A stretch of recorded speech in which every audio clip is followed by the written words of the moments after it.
Bonjour. Merci à toutes et à tous d'avoir fait le déplacement pour cette journée qui va être dense, riche, intense. En tout cas, je l'espère. Je vous souhaite donc la bienvenue et pour démarrer, je vais laisser la place à Monsieur Denis Renaud qui va nous faire le mot d'introduction, qui est président de l'association AUIM ADAPI 54, et puis ensuite Monsieur Ségard qui a gentiment et agréablement accepté de nous ouvrir les portes du lycée. Ce qu'il faut retenir, c'est pas simple en termes d'organisation d'ouvrir un lycée avec 1500 élèves dans ce lycée, mais voilà, ils nous accueillent et donc voilà, je leur laisse la parole. Merci, bonjour à toutes et à tous. Merci Corinne pour cette introduction, surtout cette organisation, votre engagement aussi dans ce que je vais appeler tout de suite la réussite de cette journée, parce que quand je vous vois nombreux, je me dis que la journée va être bien. J'ai donc le plaisir d'effectuer l'ouverture de cette journée qui est organisée par le Centre Ressources Polyhandicap Grand Est. Et puis, je voudrais remercier tout de suite Frédéric Damance, la directrice du pôle AUIM, du pôle sanitaire de l'AUIM, qui m'a aidé à préparer cette intervention, parce que mes connaissances peuvent parfois être réduites. Et puis, je voudrais vous délivrer un message personnel d'Alexandre Orac, qui est le directeur général de l'AUIM, qui est à l'origine du Centre Ressources Polyhandicap, qui malheureusement est retenu à Paris par une réunion, puisque ça bouge pas mal dans le domaine des IME et de l'inclusion en milieu de l'éducation nationale. Et on a, pour certains, vous le savez peut-être, un gros projet de cité inclusive. Donc il a dû aller à Paris pour défendre un peu nos positions. Donc il m'a demandé de bien vouloir l'excuser. Alors je voudrais remercier également monsieur Segard, le proviseur du lycée Stanislas, pour son accueil. Mais également toute son équipe, parce que j'ai vu en me promenant qu'il y avait une forte mobilisation de l'ensemble de l'équipe du lycée Stanislas qui va nous accueillir pour un partenariat dynamique qui va permettre de privilégier là aussi la dimension inclusive de cette journée, qui va réunir aussi autour de la grande vulnérabilité qu'est celle du polyhandicap. Alors le Centre Ressources Polyhandicap Grand Est, c'est un acteur phare. C'est un acteur phare dans l'apport de ressources pour le polyhandicap, comme son nom l'indique, et qui fédère des acteurs professionnels, aidants, les autorités également, qui met en synergie les compétences, qui a un but qui est favoriser la connaissance des services, des outils et des pratiques. Et quand on voit le programme de cette journée, on voit bien que c'est multiple, qu'il y a pas mal d'intervenants. Mais le fil directeur, c'est être adapté aux situations de polyhandicap. Alors, tous les ans, il y a une journée d'ateliers thématiques qui se construit autour de sujets qui résonnent, qui apparaissent dans les demandes des familles, des professionnels, de tous ceux qui accompagnent les personnes en situation de polyhandicap. Alors, la thématique d'aujourd'hui, vous le savez, c'est celle de l'alimentation. L'alimentation des personnes polyhandicapées. Et au-delà d'être le fil conducteur des échanges et des partages qui vont avoir lieu tout au long de la journée, et dans les interventions des matinées, il y aura aussi des ateliers. J'ai trouvé ça extrêmement intéressant d'avoir à la fois le côté technique, pratique, qui viennent se confronter un peu aux réflexions des uns et des autres. Je vais remercier évidemment l'ensemble des intervenants de la journée qui ont accepté de partager des connaissances, de leurs pratiques, mais qui aussi ont pris du temps, qui prennent le temps de construire le contenu de cette journée afin d'éclairer les sujets. Bien évidemment, je vous l'ai dit, je me réjouis de vous voir aussi nombreux. Et puis, je ne doute pas que le partage des expériences seront riches, constructifs. Alors, pour tout un chacun, la question de l'alimentation, c'est primordial, bien évidemment. On ne peut pas vivre sans se nourrir. Elle peut paraître simple pour un grand nombre de la population, et pourtant c'est pas quelque chose d'anodin. Qui ne s'est pas un jour étouffé en mangeant, qui n'a pas fait une fausse route. La préparation, la gestion de l'alimentation requiert une maîtrise, un savoir-faire, une technicité surtout, et encore plus lorsqu'il s'agit de l'alimentation d'une personne en situation de polyhandicap. J'ai eu quelques minutes d'échange avec le docteur Rofidal et M. Maras tout à l'heure, et j'ai déjà découvert toute mon ignorance en fait dans les systèmes qui viennent commander en fait les réactions qu'on peut avoir face aux aliments. C'est une grande complexité. Et cette complexité, si elle est bien présente pour les professionnels, elle est tout autant réelle pour les aidants. Alors, les réflexions qui ont nourri certainement l'organisation de cette journée par les différents partenaires, elles ont été aussi guidées par l'importance de favoriser la qualité des repas pour que le moment reste convivial et que ça devienne un moment plaisir, que ça reste aussi un moment plaisir. Alors, juste un petit partage d'expérience, j'ai l'occasion de manger assez souvent à la masse Lucien Gillet, et donc c'est des textures modifiées, et j'y prends beaucoup de plaisir, et le chef est un véritable artiste presque. Le partenariat qui est là aujourd'hui avec le lycée Stanislas est remarquable. Il est remarquable à plus d'un titre. D'une part, il permet de réfléchir et d'agir non seulement en prévention dans le cadre de l'alimentation de la personne en situation de polyhandicap, mais aussi en promotion de ce concept essentiel qui est celui de l'inclusion. Et je sais que le lycée Stanislas est en pointe dans le domaine de l'inclusion. En effet, les apprenants en école hôtelière seront demain des restaurateurs, ils seront impliqués dans le domaine de la restauration, et en faisant le choix de s'orienter vers les métiers de la restauration, certains visent, j'en suis sûr, et en toute légitimité, des projets étoilés, et on leur souhaite. Mais, et c'est aussi une voie qui peut se révéler d'excellence, un métier exercé en collectivité, notamment au service des personnes en situation de polyhandicap, requiert un réel savoir-faire. Il peut tout autant être valorisant, et il va donner la possibilité de développer des valeurs humaines, de solidarité, qui implique que cet exercice au sein d'une structure de polyhandicapés soit équivalent à celui au sein d'une structure renommée. Quoi de plus noble qu'un projet pour un futur restaurateur de se donner les moyens de permettre à une personne en situation de handicap qui doit bénéficier de cette texture adaptée, de pouvoir réserver une table dans son restaurant, de pouvoir réserver une table n'importe où, en toute simplicité, mais surtout en toute sécurité. Alors, pour illustration de mes propos sur l'inclusion, le repas de midi donc, va être préparé et servi par les élèves du lycée hôtelier en collaboration avec les chefs de la MASP, mais aussi servi avec les élèves de l'école spécialisée Raymond Carrel de Saint-Nicolas-de-Port. Donc je vous remercie tous et toutes pour votre présence. Je remercie encore le proviseur pour son accueil. Et puis je vous souhaite une excellente journée et puis un bon appétit surtout. Merci.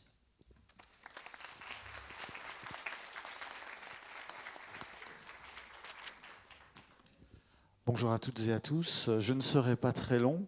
Vous dire que c'est quand même un bonheur et un honneur de vous accueillir. Je pense que clairement, je peux dire que vous êtes toutes et tous engagés pour l'autre, pour le vivre ensemble, hein, parce qu'on parle d'inclusion, mais c'est bien ça, c'est bien ça le sujet, c'est vivre ensemble, permettre à tout le monde de trouver de la joie, du bonheur. La joie du bonheur, et bien effectivement, sur cette journée basée sur le thème de l'alimentation, ça prend tout son sens, puisque au travers de l'alimentation, il y a bien le plaisir, mais le plaisir gustatif, le plaisir de l'œil, le plaisir, la satisfaction du travail bien fait, et donc aussi l'accompagnement. J'ai vu que donc concernant le centre de ressources pour les handicapés, sur votre petite vignette, vous aviez les verbes informer, soutenir, développer, dynamiser, participer.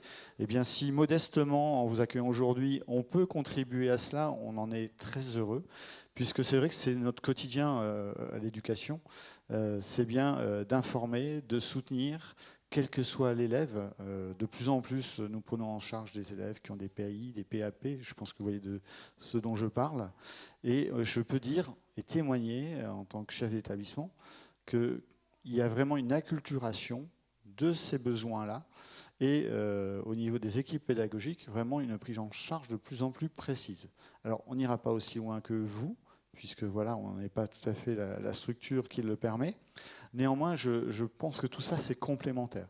Donc, très heureux de vous accueillir aujourd'hui pour cette complémentarité. Et je vous souhaite vraiment une belle journée. Et merci pour ce partenariat, parce que nous aussi, on va apprendre.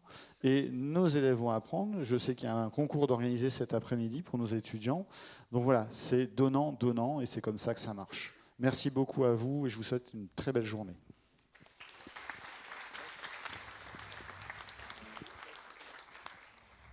Merci beaucoup pour ces mots d'introduction.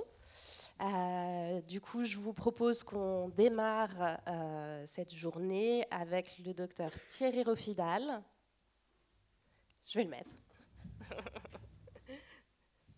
Anthony ? C'est bon ? Je vous laisse vous présenter du coup ? Ah pardon. Je me suis trompée de diapo.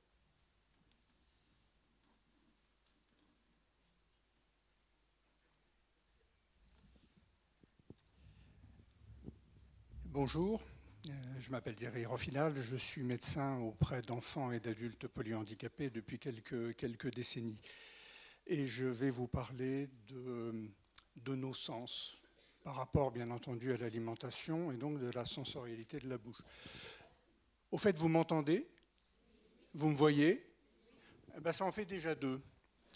Deux sens par lesquels nous rentrons en relation, par lesquels nous explorons le monde. Alors, quand je vais parler de la sensorialité de la bouche, on va s'arrêter là, mais on va parler de sens. Alors, le sens, c'est un mot qui n'est pas très bien adapté, parce que c'est un mot dans la langue française qui a énormément d'acceptions.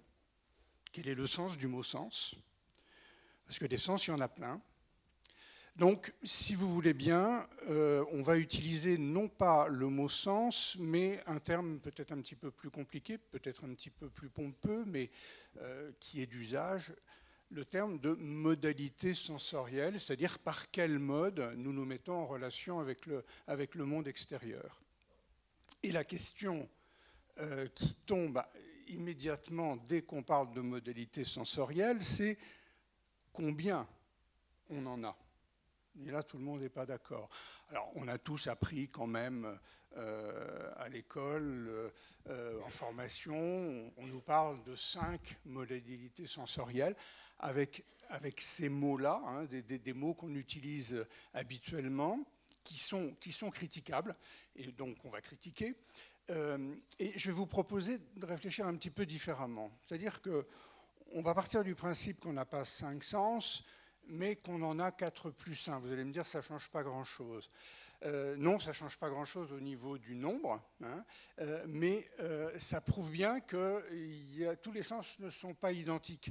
Il y en a 4 que l'on qualifie habituellement de sens direct, hein, vous allez facilement comprendre pourquoi, et qu'on va appeler la vision, l'audition, l'olfaction, et la gustation. Vous voyez, j'ai changé les mots, et puis là, c'est facile à se souvenir, puisqu'ils se terminent tous de la même manière. Alors, ce sont des sens directs, parce que c'est toujours le même organe qui est stimulé et qui transmet les informations au cerveau. Hein, on ne voit qu'avec nos yeux, on n'entend qu'avec nos oreilles. Et puis, à côté de ça, le cinquième, le plus 1, c'est un sens qu'on a l'habitude d'appeler le toucher. Alors là, c'est complètement inadapté comme mot, parce que le toucher, on pense à la main, on pense à la pulpe des doigts, et c'est extrêmement réducteur par rapport à cette énorme, immense modalité sensorielle qu'il va bien se résoudre d'appeler d'un mot un petit peu scientifique. Et là, on utilise habituellement le mot somesthésie. Alors, c'est un mot un peu compliqué, mais il est fait de façon assez simple. Hein. Soma, c'est le corps, esthésie, c'est le sens. Donc, la somesthésie, c'est la sensation du corps par rapport à notre environnement. Et quand je parle de sensation du corps, ce n'est pas que la sensation extérieure, hein, c'est aussi la sensation intérieure. Je sens quand mon estomac est plein, quand mon estomac est vide, hein, et on a plein d'autres organes réservoirs dans notre organisme. Hein. Donc, la perception du corps intérieur et extérieur par rapport à l'environnement, et aussi la perception de l'environnement par rapport au corps. Donc, parlons un petit peu des modalités sensorielles pour manger. On se sert de toutes les modalités sensorielles en mangeant. Et nous, on a appris à manger il y a longtemps, en principe, hein, et nos gestes sont automatisés. C'est-à-dire que tout ce qu'on fait dans notre bouche, tout ce que ressent notre bouche, on s'en sert pour éprouver du plaisir. Mais il ne faut pas oublier que toutes les informations qui sont apportées à notre bouche et donc transmises à notre cerveau nous servent à régler nos mouvements. Alors comme ces mouvements ont un but, on appelle ça des praxies.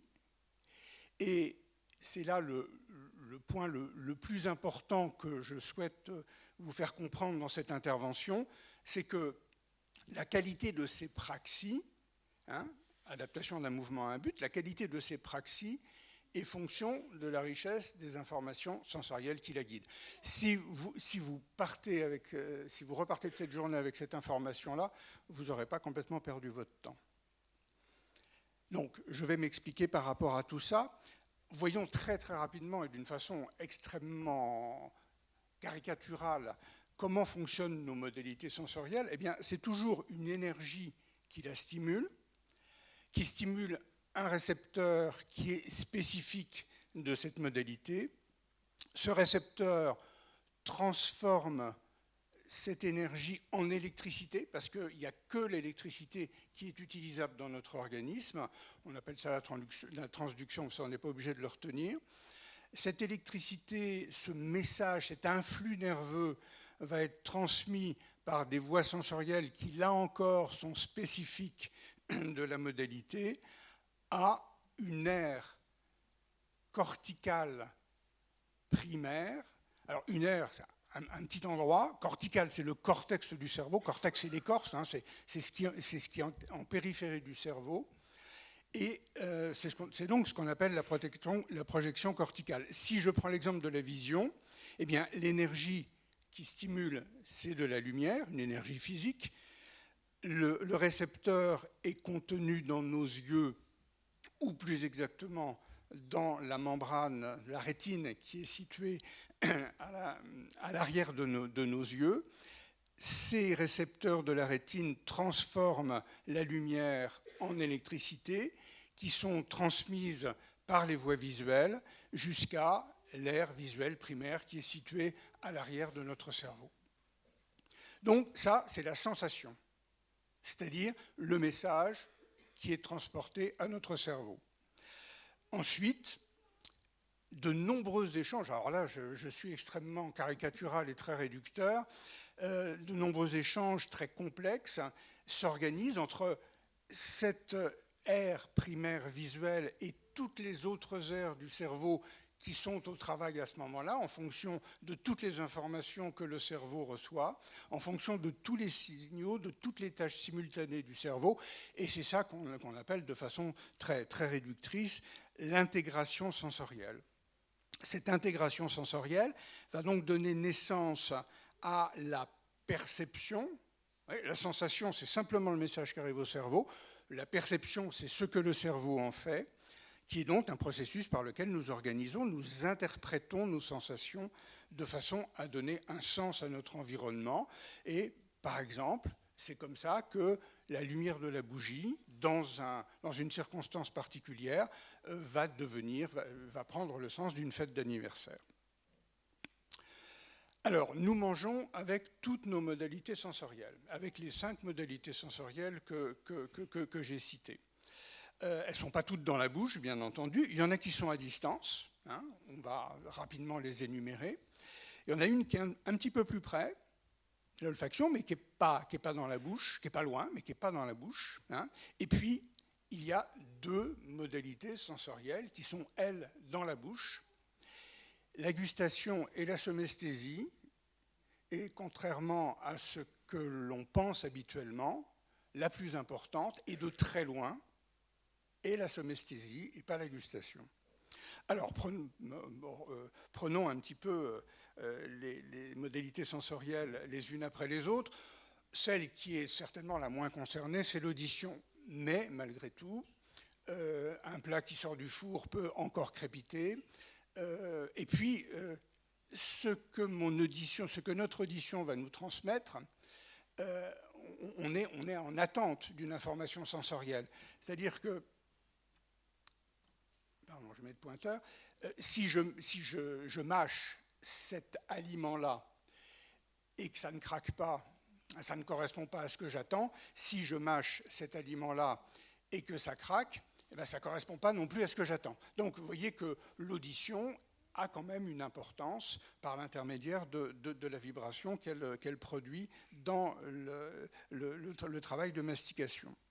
La vision, elle, est beaucoup plus importante, elle a une grande influence sur nos choix alimentaires par le contenant, hein, sa couleur, sa forme, son décor, par le contenu, hein, son volume, sa couleur également, sa brillance, sa disposition dans l'assiette.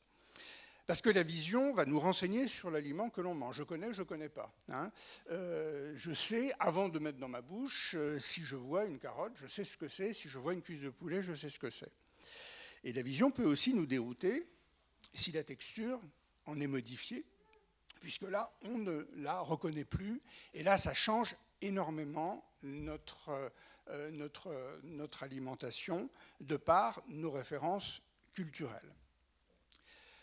Donc, deux sens à distance, audition-vision, on se rapproche un petit peu de la bouche, mais on n'est pas encore dans la bouche, avec l'olfaction. Vous voyez que notre olfaction, les messages olfactifs nous sont transmis par une petite région, une toute petite région de nos fosses nasales, hein, de cet endroit qui est situé juste au-dessus de la bouche, et qui va recevoir des messages chimiques, hein, là ce sont des corps chimiques, qui volent, hein, des molécules volatiles. D'une part, les parfums qui vont rentrer par nos narines, donc par la voie antérieure. Mais ce n'est pas tout, parce que quand on mastique les aliments, il y a d'autres molécules volatiles, d'autres molécules qui s'envolent, qui vont passer, ce qu'on appelle les arômes cette fois-ci, et qui vont passer par derrière, par voie rétronasale, et c'est cet ensemble d'informations olfactives par voie antérieure et par voie rétronasale qui va donner cette image olfactive de l'aliment. Ce qui peut nous expliquer que parfois, en ouvrant une boîte qui sort du réfrigérateur, on peut avoir une odeur qui n'est pas très agréable, et dès qu'on met un fromage fermenté dans la bouche, par exemple, parce que c'est ça dont je parle, d'avoir une autre image olfactive qui est complètement différente. Et puis nous arrivons à l'intérieur de la bouche, donc déjà ce sens gustatif, hein, parce que les aliments que nous mâchons ont d'autres types de molécules, toujours dans le message chimique, des molécules dites sapides, qui vont être libérées par la mastication et qui vont stimuler plein de petits organes sensoriels que l'on a dans notre langue, qu'on appelle des papilles, il y en a différentes sortes, peu importe.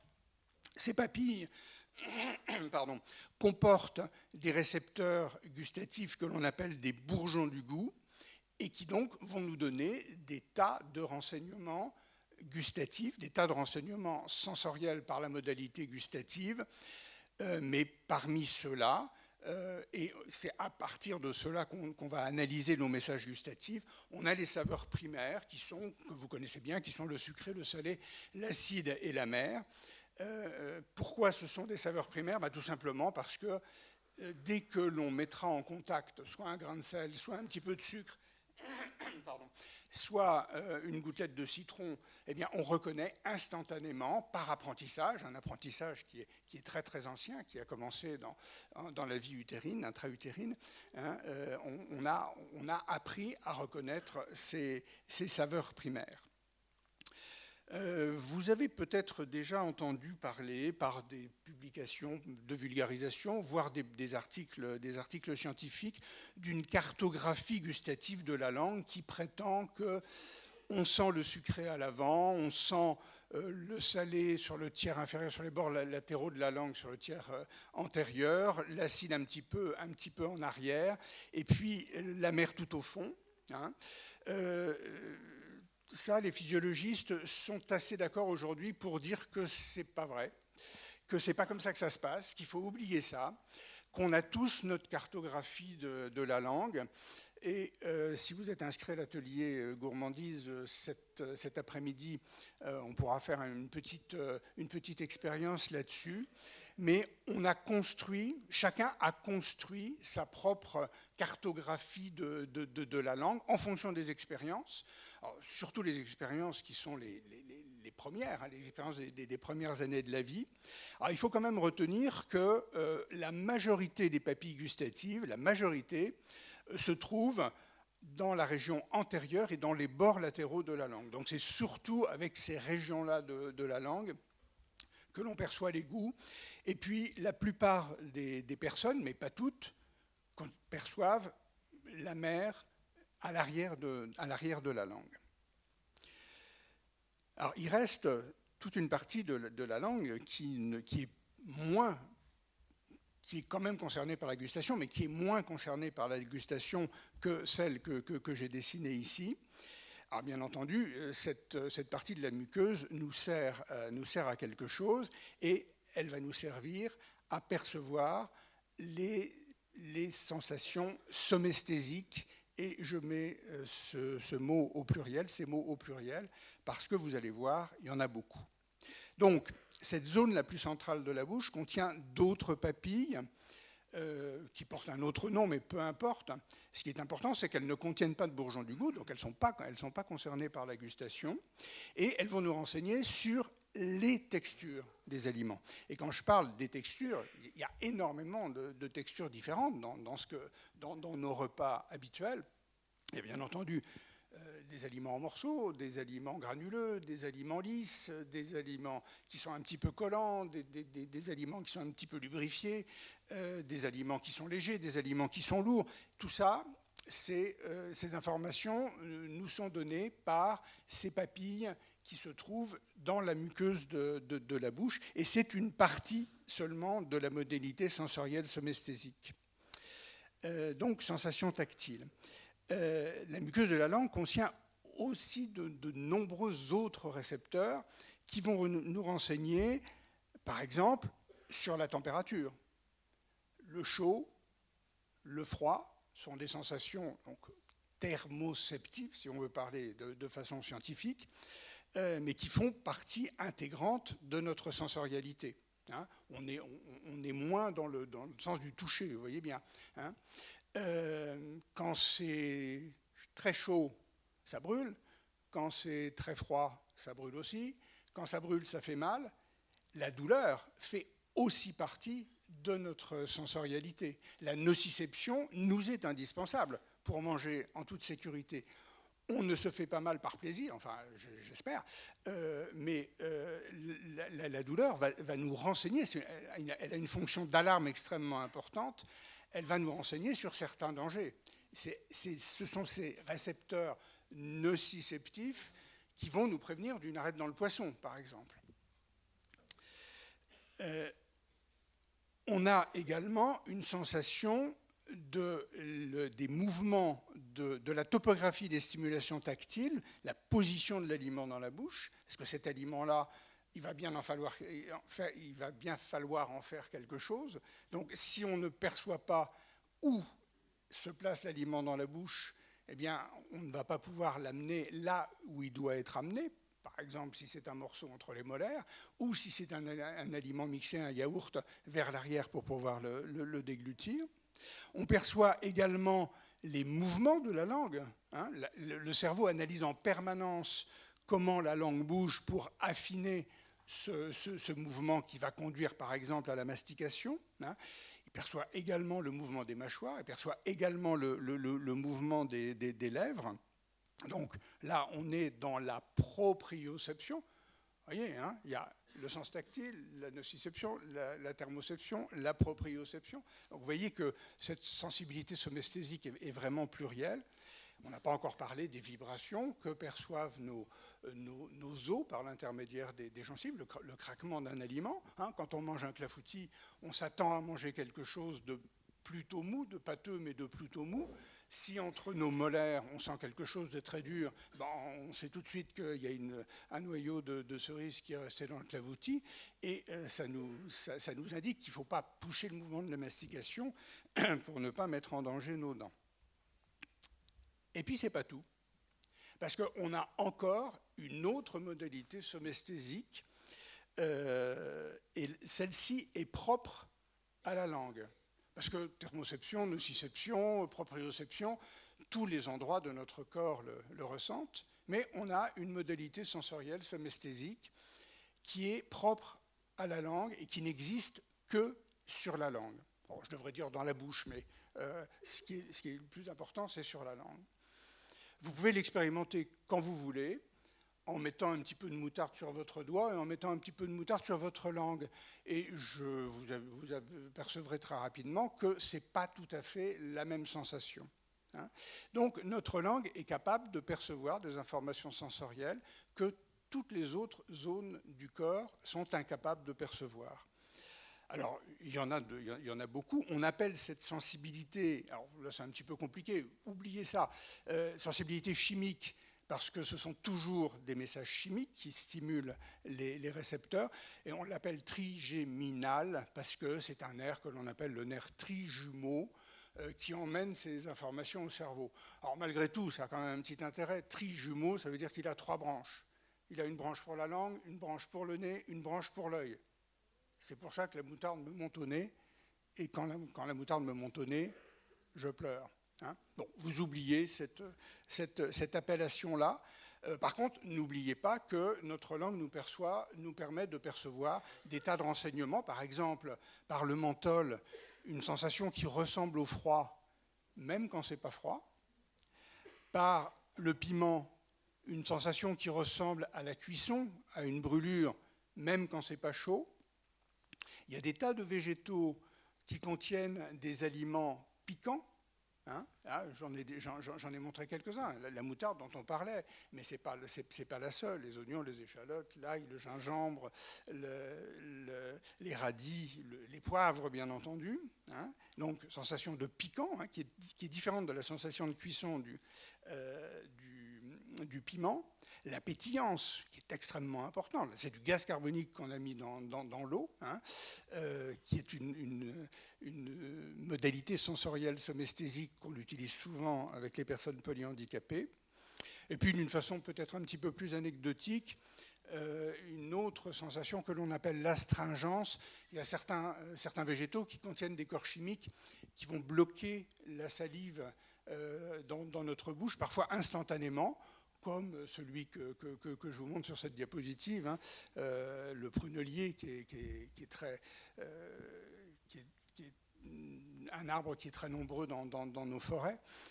Dès qu'on croque une prunelle, on a immédiatement cette sensation de rugosité, de resserrement de la muqueuse à l'intérieur de notre bouche. N'essayez pas de manger un morceau de banane pas mûr, parce que là, c'est instantané, et la salive est quand même un lubrifiant dans notre appareil digestif, et quand on n'a pas de salive et qu'on essaie d'avaler un morceau de banane pas mûr, ou une date pas mûre, un morceau de kaki pas mûr, eh bien, on a cette impression de blocage dans l'œsophage et une impression d'étouffement. Donc, vous voyez que notre bouche est le siège de très nombreuses sensations, et c'est ça que l'on appelle le goût. Alors, le goût a de nombreuses exceptions, bien entendu. On va garder simplement celle de la modalité sensorielle, et on va l'appeler la gustation, et cette gustation nous permet, entre autres, de discerner, de discriminer les saveurs primaires. Il y a l'olfaction, bien entendu, avec la voie antérieure pour les odeurs, la voie rétronasale pour les arômes. Et puis la somesthésie, l'ensemble des sensations du corps, alors ici de la bouche, qui nous informe sur l'état de l'environnement. Et là, l'environnement, en l'occurrence, c'est bien entendu l'aliment dans notre bouche, et la position des différents segments de notre bouche, la langue, les mâchoires, les lèvres, par rapport à cet aliment. La somesthésie va nous donner, donc, je récapitule, des informations tactiles. La sensibilité tactile profonde n'est pas très utilisée dans la bouche. On peut avoir quand même l'impression d'un aliment plus ou moins lourd, plus ou moins léger. Vous avez déjà mangé de la crème au chocolat? Vous avez déjà mangé de la mousse au chocolat, ouais, c'est le même aliment, sauf qu'on a ajouté de l'air à l'intérieur, et à l'intérieur de la bouche, c'est pas du tout la même chose. Hein. Là, c'est une question de sensibilité profonde. C'est surtout la sensibilité superficielle, par l'analyse de la texture, qui va nous intéresser ici. La proprioception, hein, proprioception statique, hein, c'est-à-dire la position de l'aliment dans la bouche, proprioception dynamique, la façon dont notre langue bouge à l'intérieur de notre bouche et dont l'aliment suit les mouvements de la langue, la sensibilité thermique, le chaud et le froid, j'insiste là-dessus. Hein, la sensibilité thermique, c'est la sensibilité au chaud ou la sensibilité au froid. Quand c'est ni chaud ni froid, on dit que c'est tiède, mais c'est une non-sensation. Hein, c'est-à-dire que quand notre thermoception ne perçoit rien, ni le chaud ni le froid, on appelle ça du tiède. Alors ça, c'est important parce que dans mon expérience, j'ai rencontré pas mal d'enfants polyhandicapés qui n'étaient pas du tout intéressés par la thermoception et qui donc refusaient de manger le chaud et le froid. Et il fallait faire réchauffer ce qui sortait du réfrigérateur et refroidir ce qui sortait du four. Donc, ce sont des enfants qui n'en sont pas encore là, et ce n'est pas la peine de leur proposer du chaud et du froid. Il faut les laisser faire leurs expériences petit à petit. Ils les feront bien un jour. J'en ai connu qui l'ont fait, pas Place Stane parce que je ne travaillais pas à Nancy, mais sur la place de la ville, un jour d'été où il faisait très chaud avec une glace. Hein. C'est encore une fois l'environnement qui va créer l'expérience et qui va permettre à l'enfant de trouver un intérêt, une sensation qu'il ne connaît pas encore. Sensibilité douloureuse, hein, c'est très important, quand c'est trop chaud, quand c'est trop froid. Sensibilité douloureuse quand on règle mal sa proprioception, on la règle mal quand on fait deux choses en même temps, quand on mange et quand on parle, et c'est là qu'on peut se mordre. Hein. Et puis on peut avoir aussi des lésions dans la bouche, hein, l'afte par exemple. Et enfin, sensibilité chimique trigéminale dont je vous ai parlé tout à l'heure. Un petit point particulier sur cette thermoception et sensibilité chimique trigéminale, vous avez bien compris qu'on n'a pas une marge de manœuvre extrêmement importante. Hein. Si on tape trop fort dans cette sensibilité, ces informations sensorielles sont très importantes, je vais conclure là-dessus, mais si on tape un petit peu trop fort, on arrive très rapidement dans la thermoception. Donc, c'est l'ensemble de ces informations gustatives, olfactives, somesthésiques qui va nous donner cette image sensorielle de l'aliment. Hein. Et cette image sensorielle de l'aliment, dans notre vocabulaire quotidien, c'est ça qu'on appelle le goût ou le dégoût. Hein. Et il ne faut surtout pas réduire le mot goût à la gustation. La preuve, c'est que je suis certain que certains d'entre nous ont un dégoût d'un aliment qu'ils n'ont jamais mis dans leur bouche. Donc, il ne s'agit pas que des informations à l'intérieur de notre bouche, il s'agit aussi d'informations visuelles, culturelles. Hein. Donc, il faut rajouter, bien entendu, à ça, gustation, olfaction, somesthésie, la vision et l'audition. Hein, et puis, il faudrait aussi parler de notre état d'esprit. On est gai, on est triste, de notre environnement relationnel, sympathie, antipathie, de notre relation à l'aliment aussi. Hein. Je vais vous faire une confidence, je ne mange pas de chien. Je ne sais pas pourquoi, mais c'est dans ma culture, je ne mange pas de chien. Hein. Donc, on a aussi, j'en ai jamais mangé, je ne sais pas quel goût ça a, et je ne veux pas savoir quel goût ça a, mais c'est dans notre culture. Et on a la chance en France, quoi qu'en disent certains, d'avoir une richesse multiculturelle qui retentit beaucoup dans notre alimentation. Et donc chacun a sa culture et chacun peut aussi apporter sa culture à l'autre. Alors ça sert à quoi tout ça ? Nous, ça nous sert au plaisir. Les personnes polyhandicapées aussi, il faut que ça leur serve au plaisir. Mais pas que. Hein. Toutes les informations sensorielles vont permettre au cerveau de régler les praxis de la bouche et de la langue. Et donc, les informations sensorielles vont au cerveau qui envoie des ordres moteurs à la langue et les mouvements de la bouche et de la langue vont également créer de nouvelles informations sensorielles en libérant, comme je vous l'ai expliqué tout à l'heure, des molécules volatiles par l'olfaction, des molécules sapides par la gustation, etc. Et donc, tout ceci fait une boucle sensorimotrice qui nous permet de manger avec confort et sécurité et d'en éprouver du plaisir. Donc, cette boucle sensorimotrice permet d'affiner les mouvements, et les mouvements renseignent le cerveau.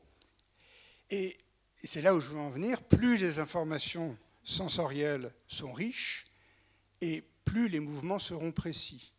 Alors ça, c'est quelque chose qu'on n'analyse pas en mangeant, parce qu'on ne pense pas, puisque tous nos mouvements sont automatisés.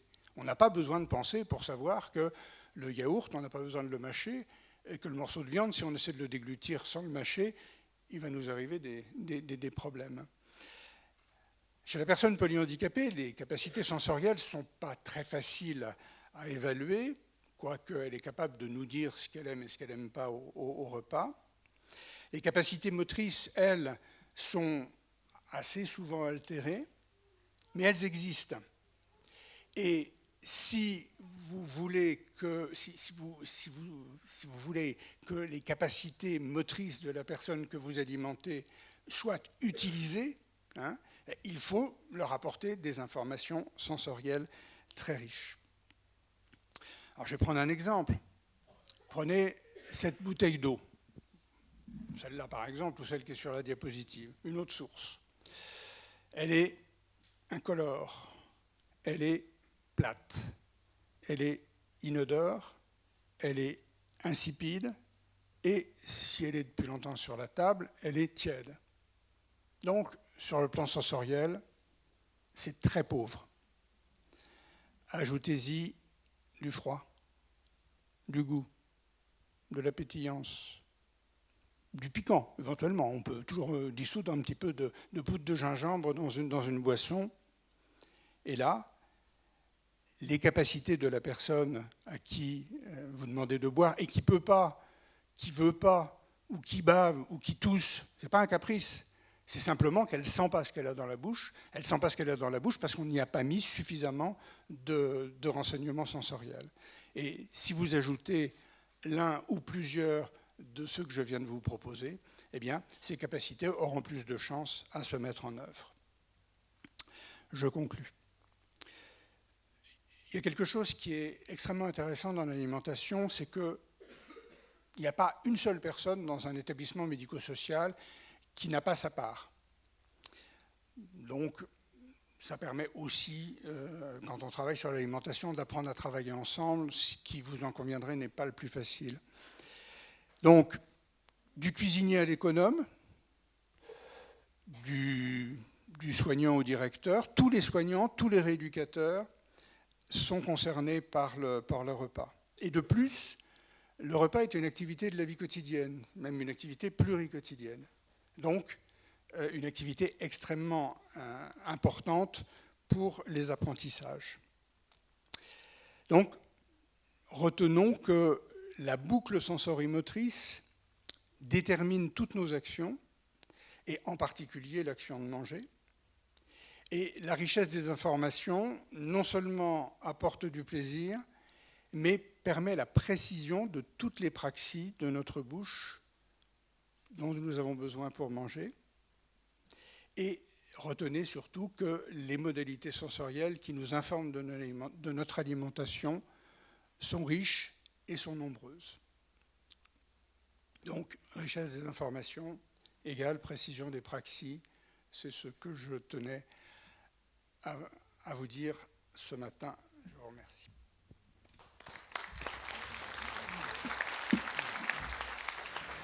Je vais juste prendre ma petite feuille. Merci. Les deux. Merci beaucoup, Dr Thierry Rofidal. Merci pour la richesse des informations. J'en profite pour parler de votre dernier ouvrage. Vous l'aurez cet après-midi sur les stands de la ressourcerie. Alors, à la fois le livre sur la documentation et à la fois le Dr Thierry Rofidal qui tiendra effectivement un atelier pour nous faire découvrir tout un tas de sensations. Merci encore.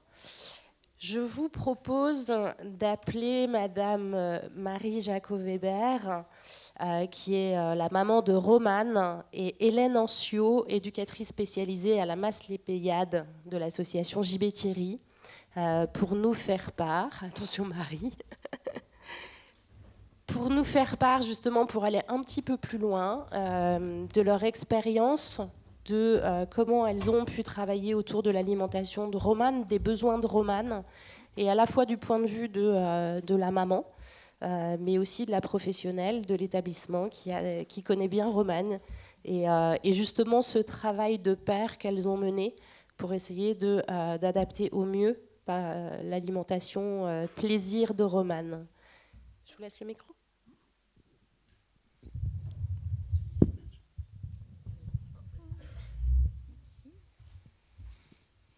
Alors bonjour, je suis Marie, je suis la maman de Romane qui est une jeune femme de 27 ans.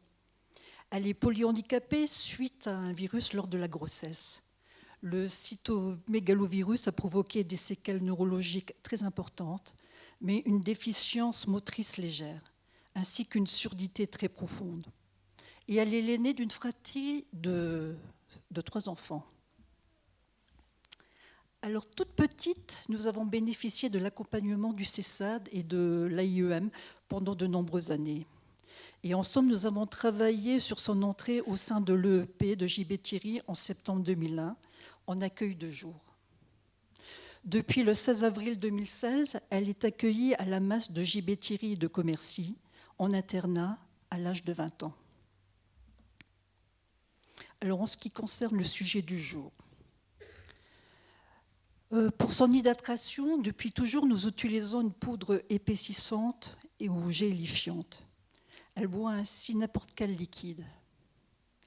Et si vous avez déjà essayé de gélifier un coca, n'oubliez pas de le dégazéifier parce qu'autrement ça fait un beau geyser. C'était une de nos premières expériences.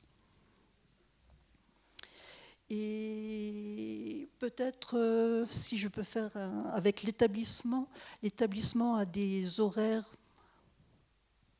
pour l'hydratation, ce qui est un petit peu difficile puisque chez nous à la maison, c'est selon son envie et par petite quantité. Mais c'est un travail à faire avec l'établissement. Concernant son alimentation, Romane mange mouliné avec des tout petits morceaux. Et c'est vrai que son papa était le spécialiste pour qu'elle puisse manger des petits morceaux sans s'étouffer. Et uniquement les légumes et les fruits, parce qu'automatiquement la viande passe par la moulinette et est moulinée en tout petits morceaux. Enfin, c'est de la purée, quoi. Et puis je me souviens d'une discussion avec le médecin de l'EEP à l'époque qui avait refusé de procéder de la même façon que nous à la maison, et ça a été une de nos premières frustrations. Et du coup, Romane a su faire la part des choses. C'était et de manger mouliné un petit peu avec des morceaux à la maison et de manger tout lisse à l'EEP. Comme Romane peut se mouvoir au sol, elle a un déplacement sur les fesses très efficace ou à 4 pattes. Elle est autonome à la maison ainsi qu'au sein de l'établissement. Donc quand c'est l'heure du repas, et nous lui présentons, quand elle était petite, pour qu'elle puisse le comprendre, on lui présentait une assiette. Et donc elle faisait le lien avec l'assiette, c'est l'heure de manger, et elle venait s'installer à table. Et elle n'a pas de matériel spécifique puisqu'elle était assise sur une chaise comme tous les autres membres de la famille, comme ses parents, comme ses 2 frères. Et un jour que nous n'allions pas assez vite pour lui donner à manger, elle s'est saisie elle-même de sa petite cuillère pour la porter à la bouche. Et c'est ainsi que nous avons compris qu'elle pouvait être aussi autonome à ce niveau-là. Et depuis, on a continué. Et elle mange à 27 ans avec une petite cuillère, mais ce n'est pas grave. Alors, Romane est arrivée dans notre établissement. Merci. En 2016 au sein de l'unité Maya. À l'époque, elle bénéficie d'un accompagnement total pour tous les actes de la vie quotidienne. Et au moment du repas, elle est installée sur son fauteuil roulant et elle mange accompagnée en aide alimentaire. Donc il n'y a aucune autonomie qui est mise en place. Courant 2019, notre association montre un désir d'évoluer en créant la fonction de coordonnateur de PP en prévision de la mise en place de Séraphin PH, et on lance toute une nouvelle procédure d'accompagnement au projet personnalisé de la personne. Dans le cadre de ma première coordination de projet personnalisé, j'ai la chance de travailler sur le projet de Romane et de rencontrer Madame Jaco Weber afin de recueillir un maximum d'informations sur les habitudes de vie de Romane. À la suite de notre entretien et d'un travail pluridisciplinaire, arrive le premier projet personnalisé de Romane sous cette forme. Et dans le cadre du repas, on met en place une installation déjà sur une chaise et puis sur son fauteuil roulant, une chaise trip-trap qui nous est fournie par la famille, une chaise évolutive. Voilà, c'est une chaise évolutive en bois. Elle réalise du coup seule ses transferts pour le repas de midi et on la sollicite également sur chaque repas de midi pour manger seule avec une cuillère son plat. À ce moment-là, elle utilise une cuillère adaptée avec un manche plus épais et une assiette, un bol happy. C'est une assiette avec un système de ventouse pour permettre que ça reste en place pendant qu'elle mange. Alors, Romane ne boit pas les aliments avec ses dents.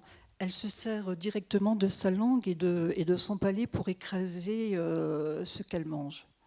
Et c'est pour cela que ça doit être mouliné pour éviter les fausses routes. Ce qu'elle a fait quand elle était petite, et elle n'en a plus refait parce que ça, en tant que parent, ça fout une trouille d'enfer de voir son enfant s'étouffer et devenir un peu bleu et de la retourner pour qu'elle crache le morceau qui n'était pas passé.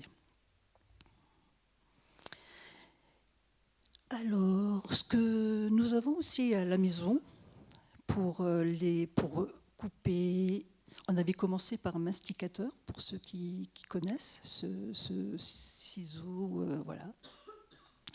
Un robot ménager électrique, voilà, pour la maison, quand c'est plus rapide. Et maintenant, quand nous sortons, c'est un petit hachoir de poche avec la ficelle qui se tire, c'est beaucoup plus rapide que le masticateur. Et concernant le masticateur, j'ai un souvenir quand ses frères étaient petits et qui voulaient aller au McDo, comme tous les copains. Et bien, c'était non, parce que tu comprends, mon grand, les frites au masticateur, c'est pas pratique. Et puis, ta sœur va pas beaucoup manger parce que McDo, c'est McDo, quoi. Enfin, il va falloir trouver une autre solution. Et c'est vrai que je me souviens encore du regard qu'il m'a lancé. C'était une de ses premières frustrations de ah mince, j'ai une sœur polyhandicapée et c'est pas toujours rigolo. Mais rassurez-vous, depuis il s'est rattrapé. Il est quand même sorti au McDo avec ses copains.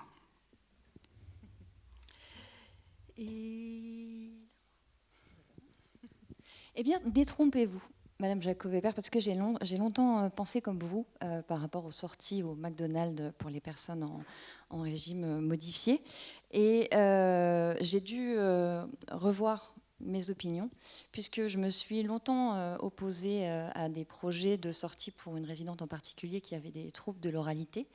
Et j'étais en conflit, en tout cas, pas d'accord avec une de mes collègues qui régulièrement me demandait pour l'emmener au McDonald's. Je trouvais ça complètement illogique et dangereux. Sauf que un jour, j'ai eu l'occasion de l'accompagner et elle a utilisé, avec beaucoup de minutie, elle a choisi déjà des potatoes. Lorsqu'elles étaient trop grillées, elle a épluché les parties grillées de chaque potatoes. Elle a épluché également les nuggets pour retirer la panure. Elle a tout coupé en tout petits morceaux, écrasé à l'aide du masticateur en ajoutant beaucoup de sauce potatoes. Je ne dis pas que c'était très diététique, mais en tout cas, cette femme qui en service avait beaucoup de mal à manger et gardait très souvent la bouche fermée dans l'opposition de s'alimenter, là, ouvrait la bouche et mangeait avec plaisir. Donc sachez maintenant, Madame Jaco Weber, que vous pouvez emmener Romane au McDo. Voilà. Pour ce qui est de l'accompagnement de Romane, revenons à elle. À la suite de la sortie du confinement, dans le cadre du Covid, en été 2020, notre structure a choisi de restructurer ses services et il a été proposé à Romane d'entrer dans un nouveau service dans lequel les résidents avaient un profil un peu plus similaire au sien, avec beaucoup plus de déplacements au sol. Il était également temps de faire la mise à jour de son premier projet personnalisé.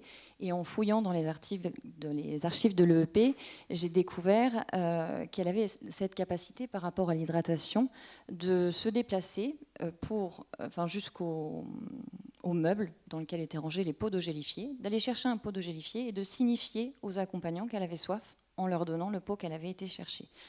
On a également échangé donc avec Madame Jacot-Weber sur le fait qu'il lui présentait l'assiette pour lui signifier le repas à la maison. Et on a fait évoluer son projet personnalisé en lui signifiant le moment du repas comme la maison, en lui présentant son assiette et en lui présentant un bol pour lui signifier le moment de l'hydratation, puisque chez nous, l'eau gélifiée n'est pas en pot individuel. On prépare une plus grosse quantité. On a également été plus loin dans l'autonomie puisque Romane était maintenant stimulée pour être autonome sur les repas de midi et du soir, toujours sur sa chaise trip-trap. Les repas quasiment entiers, c'est-à-dire le plat, le dessert et l'eau gélifiée. La seule chose qu'on l'aidait à manger, c'est son entrée et son fromage, parce que c'est dans des plus petits contenants, moins pratiques à manger seul. Malheureusement, chez nous, l'accompagnement à la communication avec l'objet n'a pas fonctionné avec Romane. En tout cas, ça n'a pas été concluant.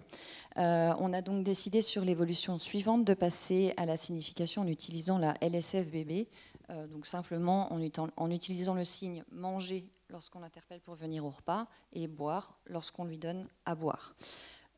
Voilà, c'est une méthode qui est utilisée par la plupart des professionnels. Voilà, moi j'ajoute personnellement quand je l'accompagne certains signes par rapport à des plats que je sais signer. Et depuis 2023, Romane n'utilise plus sa chaise trip-trap, elle est également installée sur une chaise ordinaire avec accoudoir. Ce qui est important à retenir dans cette situation, c'est vraiment l'importance de la collaboration avec la famille, des échanges d'informations qui ont permis réellement de venir affiner l'accompagnement de Romane pour avoir une meilleure cohérence et une harmonisation des pratiques. Voilà. Et donc, pour conclure, Romane, c'est une personne qui est gourmande, qui aime manger. On sort aussi au restaurant avec elle. Donc, avec bien sûr la petite moulinette, mais elle prend plaisir à manger. Et donc, il n'y a pas de différence avec quelqu'un d'autre. Voilà. Avoir un enfant puis une adulte polyhandicapée, c'est un drame pour la famille au départ. Mais petit à petit, je veux dire qu'on a suivi ce qu'elle nous présentait. Elle nous a dit ça, je peux faire. Ça, je peux évoluer comme ça, bien sûr. Elle n'a pas fait Sciences Po, mais qu'importe. Là où elle est actuellement, elle y est bien. Là où elle est actuellement, j'y suis bien aussi parce que j'ai appris à la laisser partir à la masse. J'ai appris à travailler avec les équipes et depuis qu'on a travaillé sur le projet personnalisé, j'ai enclenché encore autre chose. Bien sûr, elle n'est plus à la maison tous les jours, mais c'est ma fille. Elle est épanouie là où elle est épanouie à la maison. Elle est heureuse de rentrer. D'ailleurs, demain ou vendredi, je vais la chercher. Et je sais que lundi, quand je vais la ramener, elle me fera la tête pour me signifier quoi, tu m'amènes déjà là, le week-end est déjà fini. Mais voilà, c'est notre rythme à nous. Et c'est ma fille, et je l'aime terriblement.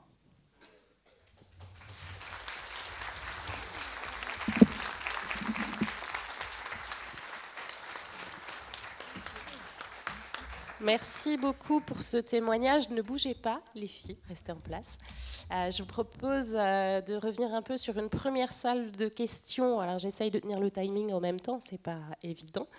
Est-ce que vous avez des questions à poser au docteur Thierry Rofidal par rapport à sa première intervention ?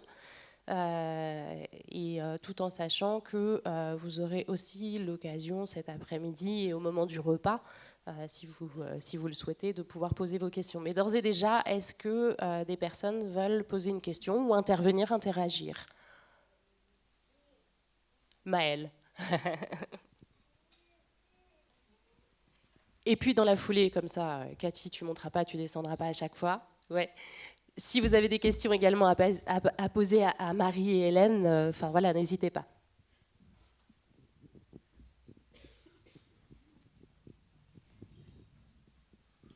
Oui, bonjour. Moi, je voulais faire aussi un retour d'expérience par rapport à l'alimentation. Ma fille, qui a 25 ans, mange comme vous à la maison des petits morceaux. Je ne mouline pratiquement jamais. D'ailleurs, la moulinette, je m'en sers, la petite moulinette avec la ficelle, je m'en sers que à l'extérieur. Et je voulais revenir sur l'importance des échanges avec les équipes, parce que le jour où elle est sortie de l'IEM, j'ai fait une sortie, voilà, on était invités à un repas, etc. Et j'ai découvert qu'elle mangeait mouliné. Et j'ai jamais eu l'information. Depuis quelques mois aussi, elle me disait miam miam à chaque bouchée. Et moi, j'arrêtais pas de la rouspéter en lui disant arrête, t'es grande quand on va au restaurant, parce que nous, ça fait longtemps qu'on va au McDo. Quand on va au restaurant, tout ça, t'es grande, t'es pas un bébé, il faut pas faire miam miam. Et là, j'ai découvert aussi qu'une étudiante orthophoniste avait découvert que, soi-disant, disant miam miam, elle déglutissait mieux. Voilà. Donc moi, je voudrais vraiment revenir, s'il y a des professionnels, sur vraiment les échanges et le travail avec la famille. Parce que, quand on a découvert qu'elle mangeait mouliné, elle a rigolé, quoi. L'air de dire, c'est sûr, c'est plus cool, c'est plus facile pour moi, mais tout le travail qu'on avait fait en amont, j'avais l'impression que, voilà. Donc, j'aimerais que vraiment les partenariats avec les familles soient aussi pour des petits détails comme ça, et ce n'est pas des détails au quotidien. Voilà, merci.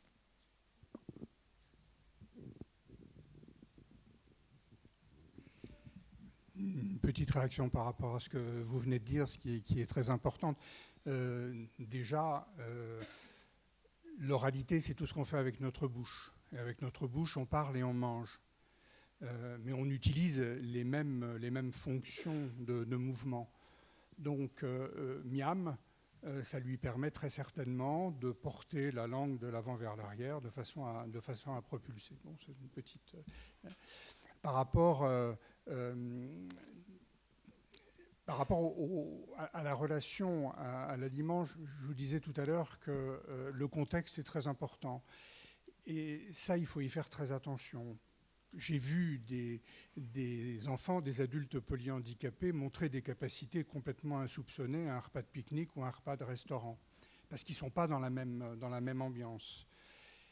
Il ne faut surtout pas tomber dans le piège de lui demander de faire ce qu'il a fait au restaurant dans la vie de tous les jours. Parce que ce qu'il a fait au restaurant, il est dans l'extraordinaire. Et tous les jours, on est dans l'ordinaire.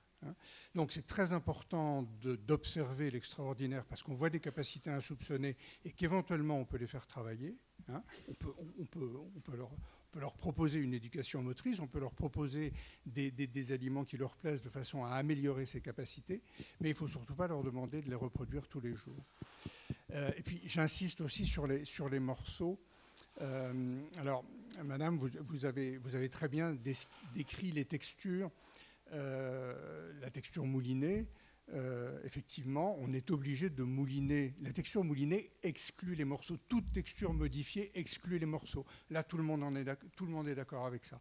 Quand on a travaillé sur le plan national de diagnostic et de soins, qui nous avait été demandé par la Haute Autorité de Santé et qui est paru en 2021, vous pouvez trouver ça facilement sur Internet. Toute l'équipe qui travaillait sur l'alimentation avec ma collègue diététicienne et moi étions d'accord pour dire que texture modifiée exclut les morceaux. Par contre, quand il s'agissait de définir un morceau, là, il n'y avait plus personne. Donc, moi, ce que je vous propose comme définition de morceau, c'est quelque chose qu'on ne peut pas écraser entre la langue et le palais. Hein. Donc dans une texture moulinée, on n'a pas de morceaux, mais on a du granuleux, on a du relief. Hein. Et donc c'est pour ça que les légumes ou les fruits bien mûrs, les légumes bien cuits, on peut les servir tels quels, à condition de les napper dans l'assiette. Vous disiez tout à l'heure que vous aviez épluché les potatoes, hein, ce qui est une excellente idée, parce que de la frite moulinée ou de la frite mixée, c'est pas de la purée, ça n'a pas du tout le même goût. Et il n'y a pas de raison de donner des frites à des gens qui mangent en morceaux et de donner de la purée à des gens qui mangent en texture modifiée. Hein. Par contre, il faut éliminer tout ce dont on a besoin, tout ce pourquoi on a besoin de nos molaires, si la personne que l'on alimente ne peut pas se servir de ces molaires.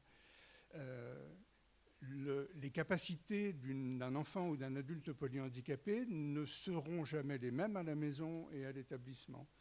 Les aidants, la maman de Romane disait que Romane bénéficiait de 2 aidants pour elle toute seule au repas, voire même du petit frère s'il était là. Enfin, ça ne se produira jamais en établissement, surtout en établissement d'adultes. Donc il faut comprendre aussi, il faut que les familles puissent comprendre que en établissement, la sécurité est indispensable et que parfois on prend un petit peu plus de précautions, alors parfois un petit peu trop de précautions peut-être, mais on ne nous pardonnera jamais d'avoir agi en laissant de l'insécurité.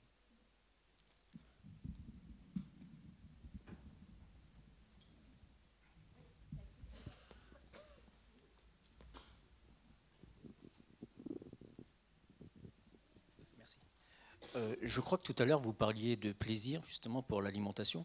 Qu'est-ce qu'il en est pour des gens qui ne mangent rien, Péros? On a des gens qui sont uniquement drippés. Et comment on peut apprécier si, effectivement, Alors, vous parlez de personnes qui sont soumises à une alimentation entérale. C'est-à-dire des personnes qui ne peuvent plus manger par la bouche, hein, ou qui ne peuvent plus manger que par la bouche. Hein. Alors ça, je ne voudrais pas interagir avec ce que le docteur Brasseur nous dira tout à l'heure. Je vais simplement vous dire que quand on doit proposer une alimentation entérale, on fait une petite intervention chirurgicale quand même, petite, mais intervention chirurgicale quand même, qui s'appelle une gastrostomie. Hein. Gastro, c'est l'estomac, et stomie, ça veut dire la bouche. C'est-à-dire que on abouche l'estomac à la peau, on fait une deuxième bouche. C'est une bouche en plus, la gastrostomie. Et cette idée-là doit nous faire penser que la bouche originale existe toujours et que cette bouche originale, si elle est plus fonctionnelle dans sa motricité, elle l'est toujours dans sa sensorialité. Donc, la sensorialité de la bouche, une personne soumise à une alimentation entérale doit être utilisée, hein, quand les troubles respiratoires le permettent, bien entendu. Hein, il ne faut surtout pas mettre la vie de la personne en danger. Mais à partir du moment où on a du savoir-faire, hein, d'aller chercher des messages sensoriels qui plaisent à la personne, donc qui plaisent, on est dans le plaisir, hein, sans qu'elle ait à le déglutir si elle ne peut plus déglutir du tout. Ce qui arrive, hein, mais qui est relativement rare. C'est-à-dire que une personne qui ne peut plus manger par la bouche peut parfois déglutir une petite bouchée, voire simplement un petit peu de salive qu'accompagne obligatoirement une stimulation sensorielle. Je ne sais pas si j'ai répondu à votre question. En tout cas, ce qui est important de savoir aussi, c'est que l'alimentation entérale n'apporte aucune information sensorielle à la bouche. Ça, c'est très important. N'apporte qu'une sensation de satiété, qui est une sensation somesthésique. Hein.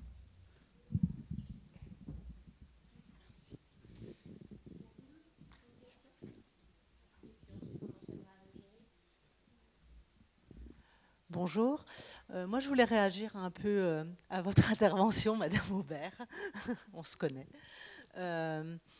Effectivement, on trouve beaucoup, des fois, de disparités entre un accompagnement au repas dans un établissement et au niveau de la famille. Pour autant, je trouve que c'est important que ça soit toujours transparent. Moi, je suis adjointe de direction sur une maison d'accueil spécialisée, mais j'ai été éducatrice très longtemps et sur le terrain avec de l'accompagnement. Effectivement, en établissement, on ne va pas prendre le même risque qu'une famille peut prendre. Et le tout, c'est que ça soit transparent. Aujourd'hui, j'accueille une jeune fille. On a des bilans de déglutition faits pour l'ensemble de nos usagers. Et effectivement, elle mange en mouliné, à la masse. Et la maman a choisi de continuer à lui donner en petits morceaux. Mais enfin, voilà. Après, je vous rejoins. On n'a pas les mêmes accompagnements, même si on essaye d'y mettre un cadre calme. On est très attentif à l'assiette, aux textures modifiées, qu'on ne les mélange pas, que le visuel soit présent. Je pense qu'au niveau de la masse, on a vraiment mis le focus sur ce temps de repas. On ne parle pas de salle d'une cantine, on parle d'un restaurant, parce que les personnes sont servies sur assiette, comme au restaurant, entrée, plat, dessert. Mais voilà, je pensais que, enfin, voilà, on est attentif à tout ça. Il y a effectivement des différences, et le tout, effectivement, c'est le travail entre l'équipe et les parents, et que ça soit transparent, de dire oui, nous on donne en mouliné parce que ça, on a un médecin derrière, on a un bilan de déglutition, et voilà.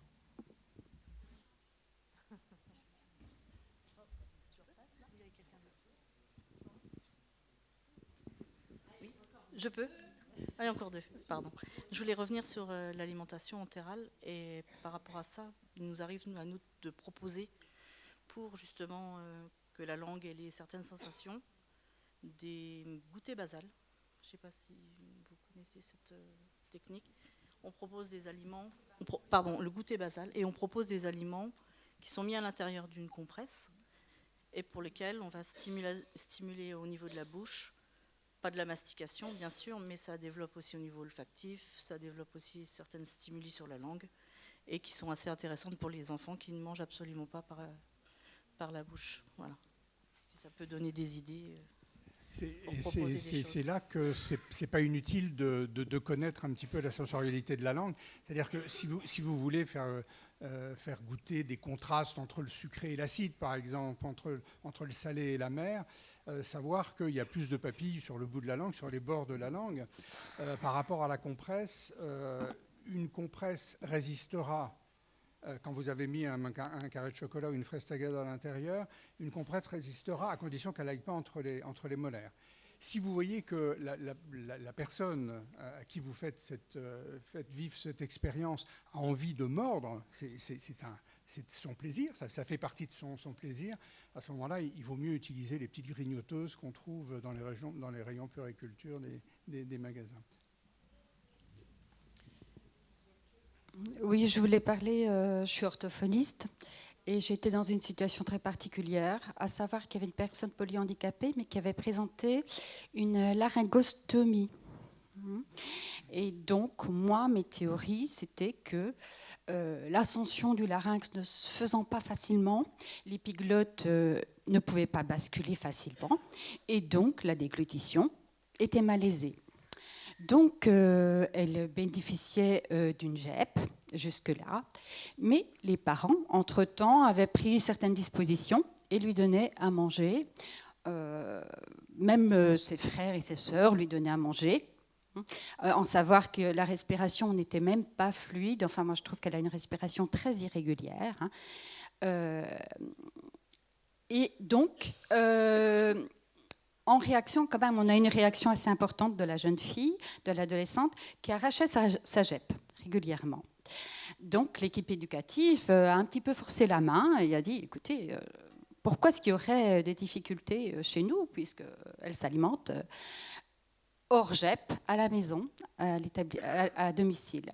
Alors moi, j'étais dans une grosse problématique parce que je me suis dit, écoutez, d'après tout ce que je lis, il faut aller à un niveau inférieur pour en sachant que l'environnement aussi, il faut tenir compte de l'environnement, et donc il faut qu'elle soit dans un endroit calme, parce que j'avais été dans des situations aussi justement extérieures où vous dites il faut favoriser les situations extérieures, mais moi je me suis retrouvée dans une situation où justement on était en sortie, et une autre adulte polyhandicapée était vraiment en situation de...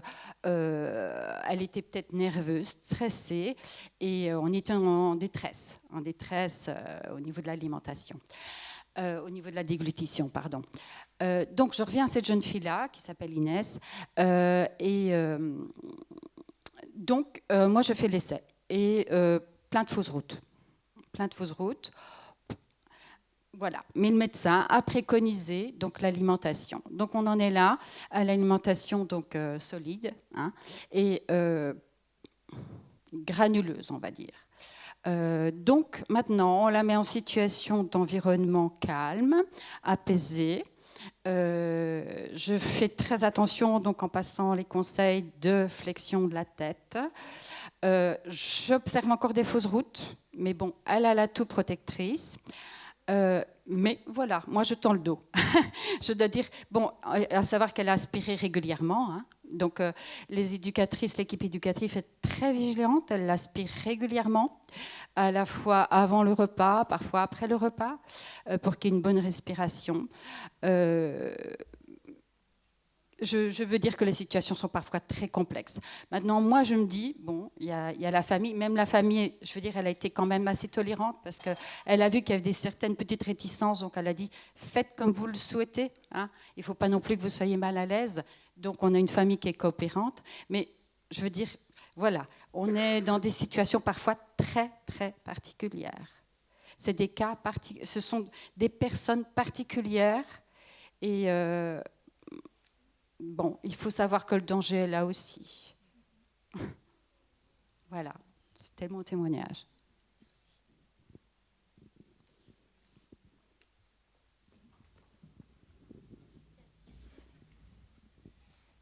Merci. Par rapport à tout ce qui vient d'évoquer, je pense que c'est aussi, je vais rejoindre des choses qui ont été dites dans la préparation de cette journée, c'était de dire que justement, l'alimentation chez la personne polyhandicapée, c'est pas simple, et c'est simple pour personne. C'est simple ni pour les professionnels, ni pour les familles, et ni pour les personnes elles-mêmes avant tout. Et que quand on a effectivement réfléchi à tout ça, c'est aussi par vos témoignages, quand on vous croise sur les établissements, quand on est sollicité par les familles, quand on échange avec elles, etc., de voir qu'il y a un vrai sujet autour de ça. Et là où je te rejoins, Karine, effectivement, c'est de dire qu'il y a des choses différentes qui peuvent se faire à la fois à la maison, sur les établissements, mais qu'avant tout, il faut que ça soit parlé, discuté, compris de part et d'autre. Parce que, en fait, finalement, que ce soit les professionnels qui font l'aide à l'alimentation, ou en tout cas à la vie, à la structure au quotidien, ou que ça soit à la maison, avec des parents qui ne sont pas forcément spécialement formés non plus quand on leur annonce que la texture va être modifiée et qu'il va falloir faire à manger différemment. Et c'est de dire qu'effectivement, il y a besoin de travailler conjointement autour de tout ça, et que ça soit discuté, que ça soit réfléchi. Et d'ailleurs, c'est ce qu'on abordera ensuite sur la table ronde. On est parti sur ce sujet-là aussi. Et de garder le plaisir, mais c'est bien pour ça qu'on fait cette journée ici aujourd'hui d'ailleurs. C'est pour montrer que justement, il faut qu'il y ait du plaisir. Je vais passer la parole à Joris. Je te laisse te présenter. Bonjour à tous, merci. Alors moi je me présente très rapidement, donc Joris Maras, psychologue en institut d'éducation motrice, en maison d'accueil spécialisée et en foyer d'accueil médicalisé. Ça c'est une partie de mon activité. À côté j'ai toute une prise en soins en libéral qui se fait, ce qui me permet donc du coup d'avoir les résidents et certains patients, voilà, de voir un peu les deux côtés du problème, de voir dans l'institution et en dehors de l'institution. Alors, très rapidement, du coup, déjà, première chose, merci Céline, merci Corinne, parce que c'est toujours un plaisir de venir ici, et c'est toujours une occasion pour moi de me retrouver dans des situations auxquelles je n'étais pas préparé, parce que autant vous dire que le psychologue dans l'alimentation, techniquement, nous, on s'intéresse à beaucoup de choses, mais alors pas du tout à la question de la déglutition, hein, on laisse ça à des gens beaucoup plus expérimentés, d'où le fait que je sois là, du coup. L'idée concrètement, c'est que finalement, on n'a pas beaucoup de choses à dire sur l'alimentation elle-même, parce que c'est un problème très concret et que la psychologie, en l'occurrence, s'est toujours intéressée à ça d'une façon relativement détournée. On s'y intéresse malgré tout, hein, rassurez-vous, mais d'une façon détournée. Alors, pour commencer mon propos, je vais aller très rapidement, juste qu'on se mette d'accord sur un point très simple. Quand on est petit, de 0 à 6 ans, on crée plein de connexions neuronales, c'est très sympathique, hein, vous en faites à peu près 1000 à la seconde, ce qui est quand même assez constant. Et arrivé à 6 ans, on commence à dégager pas mal de connexions parce qu'on devient expert du tiers le plus intéressant de notre cerveau. C'est pour ça que c'est plus simple d'apprendre des langues étrangères, par exemple, quand vous êtes petit que quand vous êtes grand. Donc la logique, c'est quand il y a quelque chose que vous faites depuis très très très longtemps, plus vous le faites, plus vous êtes doué, moins vous savez l'expliquer. On parle d'alimentation, vous mangez depuis que vous êtes tout petit, c'est peut-être l'un des sujets les plus compliqués à expliquer parce que justement, il y a tellement de portes ouvertes et tellement de choses qui sont logiques pour tout le monde qu'aujourd'hui, dans mon intervention, je me propose un petit peu de remettre le focus sur ces portes ouvertes et on va effectivement défoncer de la porte ouverte pendant 30 minutes. Alors, l'idée, c'est que l'alimentation, je me suis pas foulé, je vais prendre la première définition que j'ai trouvée. C'est le choix de l'intégration de la nourriture, pourquoi pas, par un être vivant, idéalement. Et une fois les aliments choisis et intégrés, il y a tout un processus de nutrition qui se met en place au niveau de l'organisme. Voilà, tout ça, c'est la partie dont moi, je ne m'occupe pas. Parce que du coup, ça, c'est beaucoup trop compliqué, c'est beaucoup trop médical pour moi, et on va s'intéresser à quelque chose d'autre. Mais du coup, comment on va faire ? L'idée, c'est que dans n'importe quel système de pensée, dans n'importe quelle problématique, avant de parler d'un problème très concret, et ça, je pense que les gens qui bossent en institution l'ont déjà vécu une paire de fois, il faut se poser la question de où on travaille. Quand vous travaillez sur du réel, très souvent, la réponse, elle est dichotomique. Soit ça marche pas. Soit on mange en moulinet, soit on mange pas en moulinet. Soit on peut faire une GEP, soit on n'en fait pas, etc., etc., etc. Et à ce moment-là, justement, eh ben, le psy ne sert strictement à rien, parce qu'en l'occurrence, il y a quelqu'un qui dit oui ou non, et ça s'arrête là. Moi, ce que je vous propose, c'est de remonter peut-être plus dans l'aspect symbolique et dans l'aspect imaginaire, parce que finalement, c'est à cet endroit-là que beaucoup de débats se créent et que beaucoup de débats se font, que ce soit en équipe, que ce soit au niveau des familles et des équipes, ou en famille précisément. Alors, où est-ce qu'il y a du symbolique, où est-ce qu'il y a de l'imaginaire et où est-ce qu'il y a du réel? Alors, je n'ai pas été de nouveau chercher très très loin. Si vous regardez bien, le français est une langue absolument magnifique parce qu'on a énormément de jolis dictons qui viennent nous rappeler que le symbolique, il est omniprésent. Et l'imaginaire, j'en parle même pas. Alors, on avait à l'époque la question de partant du bon vin se fait le bon sang. Je vous rappelle que très longtemps, il était dit et recommandé que le vin était très très très très très très bon pour avoir un bon sang. C'était la même époque où on faisait des saignées. qu'à l'époque, là on est carrément sur du latin, que donc coquina medicinae familiatrix est, hein, je vous ai mis la traduction, mais j'imagine bien que tout le monde là, c'est la cuisine et donc la servante de la médecine, ce qui fait que donc ça fait des années qu'on sait qu'il y a un lien entre alimentation et médecine. Et je termine là-dessus avec quelque chose d'un tout petit peu plus concret et d'un tout petit peu plus proche de nous, que l'homme est probablement le consommateur de symboles autant que de nutriments. Pourquoi je vous parle de tout ça finalement? Parce que, comme dit, on ne peut pas faire l'économie de l'aspect symbolique de l'alimentation. Certes, il faut un aspect très concret, très pratique, il y a des vrais dangers, et je suis tout à fait d'accord là-dessus, et comme dit, j'ai un profond respect pour les gens qui savent gérer ça, parce que ce n'est pas mon cas. Pour autant, il y a un vrai danger aussi dans l'aspect symbolique. Aujourd'hui, quand on parle d'aspect symbolique, il ne faut pas oublier que c'est quelque chose qui se fait énormément sur un aspect social. Quand je dis social, c'est dans ce qu'on va vous donner en termes de comment on prend soin de soi, parce qu'on va parler d'alimentation. C'est comment socialement on va aussi définir la question d'une alimentation qui est omniprésente. On en voit partout, tout le temps, et ce qui pose des vrais soucis. Parce que je vous rappelle accessoirement que votre cerveau, lui, ne fait pas trop la différence entre les images qu'il voit, les images qu'il se fait tout seul, ce qu'on lui dit et la représentation symbolique que lui s'en fait. Donc vous avez un cerveau qui est continuellement stimulé par la question de l'alimentation, ce qui pose un vrai souci. Parce que plus vous êtes stimulé, plus votre cerveau, lui, il met des choses en place. Le vrai souci, c'est que quand vous êtes le soir devant la télé et que vous voyez la 15e pub pour Ferrero Rocher et que vous trouvez que bizarrement vous commencez à avoir faim, votre cerveau, lui, il n'est pas au courant que c'est une pub, il n'est pas au courant que les Ferrero Rocher ne sont pas vraiment là. Et c'est comme ça qu'on déglingue complètement un système, et notamment le système de la récompense. On y reviendra par la suite. Effectivement, la question se pose aussi d'avoir aujourd'hui la disponibilité de plusieurs régimes alimentaires. Vous avez aujourd'hui des régimes, alors je ne vais pas rentrer sur les cétogènes, etc. On n'est pas sur ce principe-là, mais vous pouvez avoir quasiment, dans le fait qu'on soit dans un pays européen, le régime que vous souhaitez. Carné, non carné, sans gluten, avec gluten, j'en passe et des meilleurs. L'idée, c'est que cette pluralité de potentialités, elle vient aussi un petit peu poser des problèmes.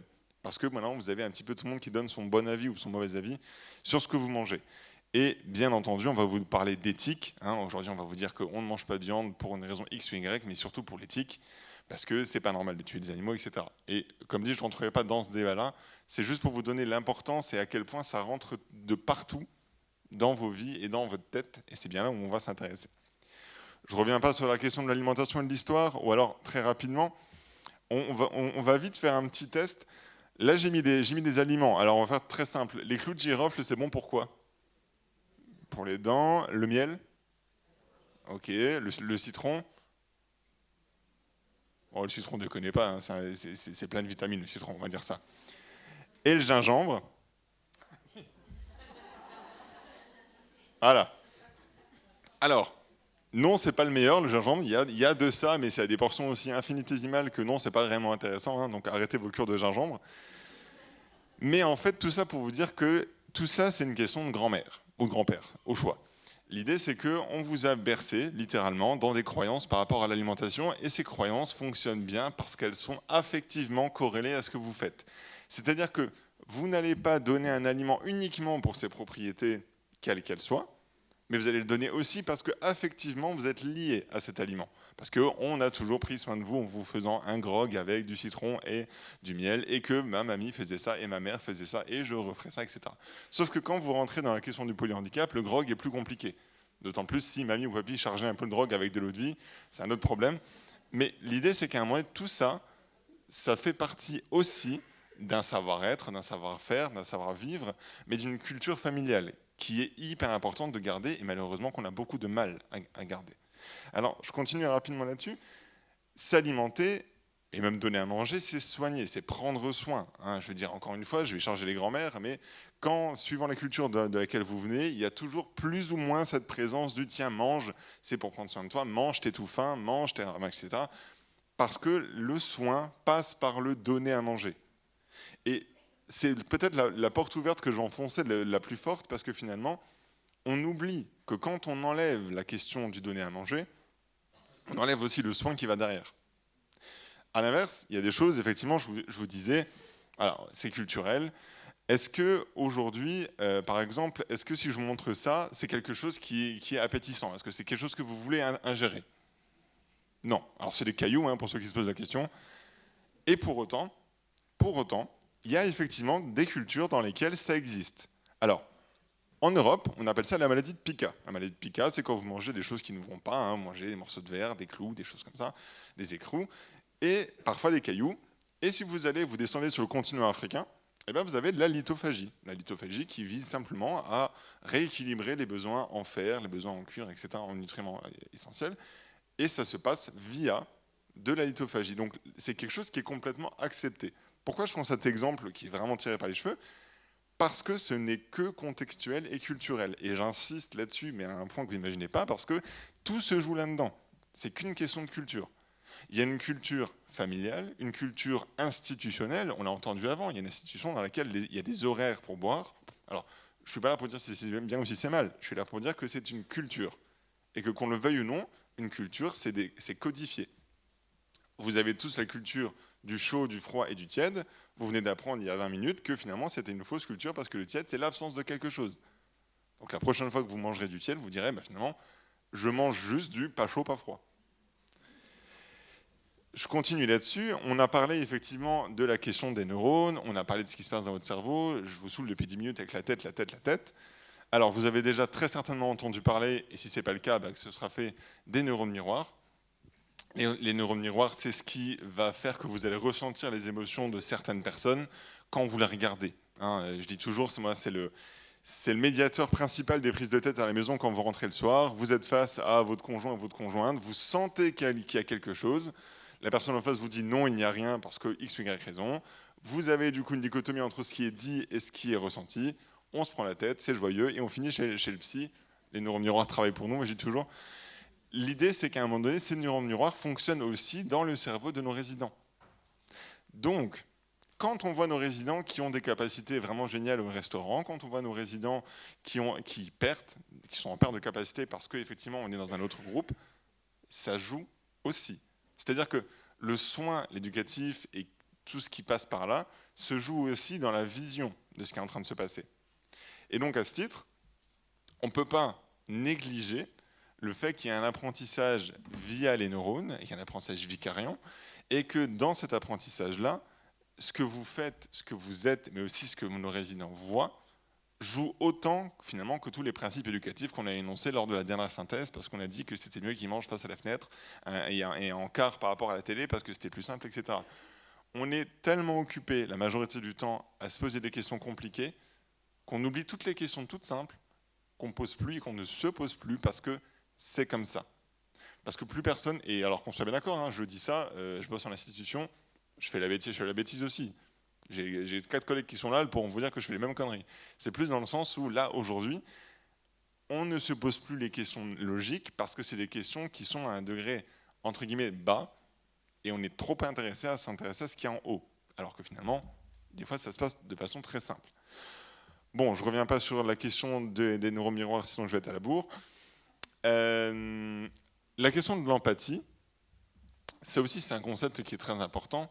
On ne donne pas à manger de la même façon à nos résidents que si c'était à d'autres pros. Pour ceux qui ont fait les formations en stimulation basale, il y a pas mal de formateurs qui font manger les gens entre pros. Et généralement, c'est toujours un moment soit assez sympathique parce qu'effectivement, c'est rigolo, etc. Soit on prend conscience de ce qu'on fait réellement. Quand quelqu'un peut vous dire, bah oui, j'aime pas quand tu me colles la cuillère au palais parce que c'est pas hyper agréable. C'est toujours des moments, comme dit, assez en couleur.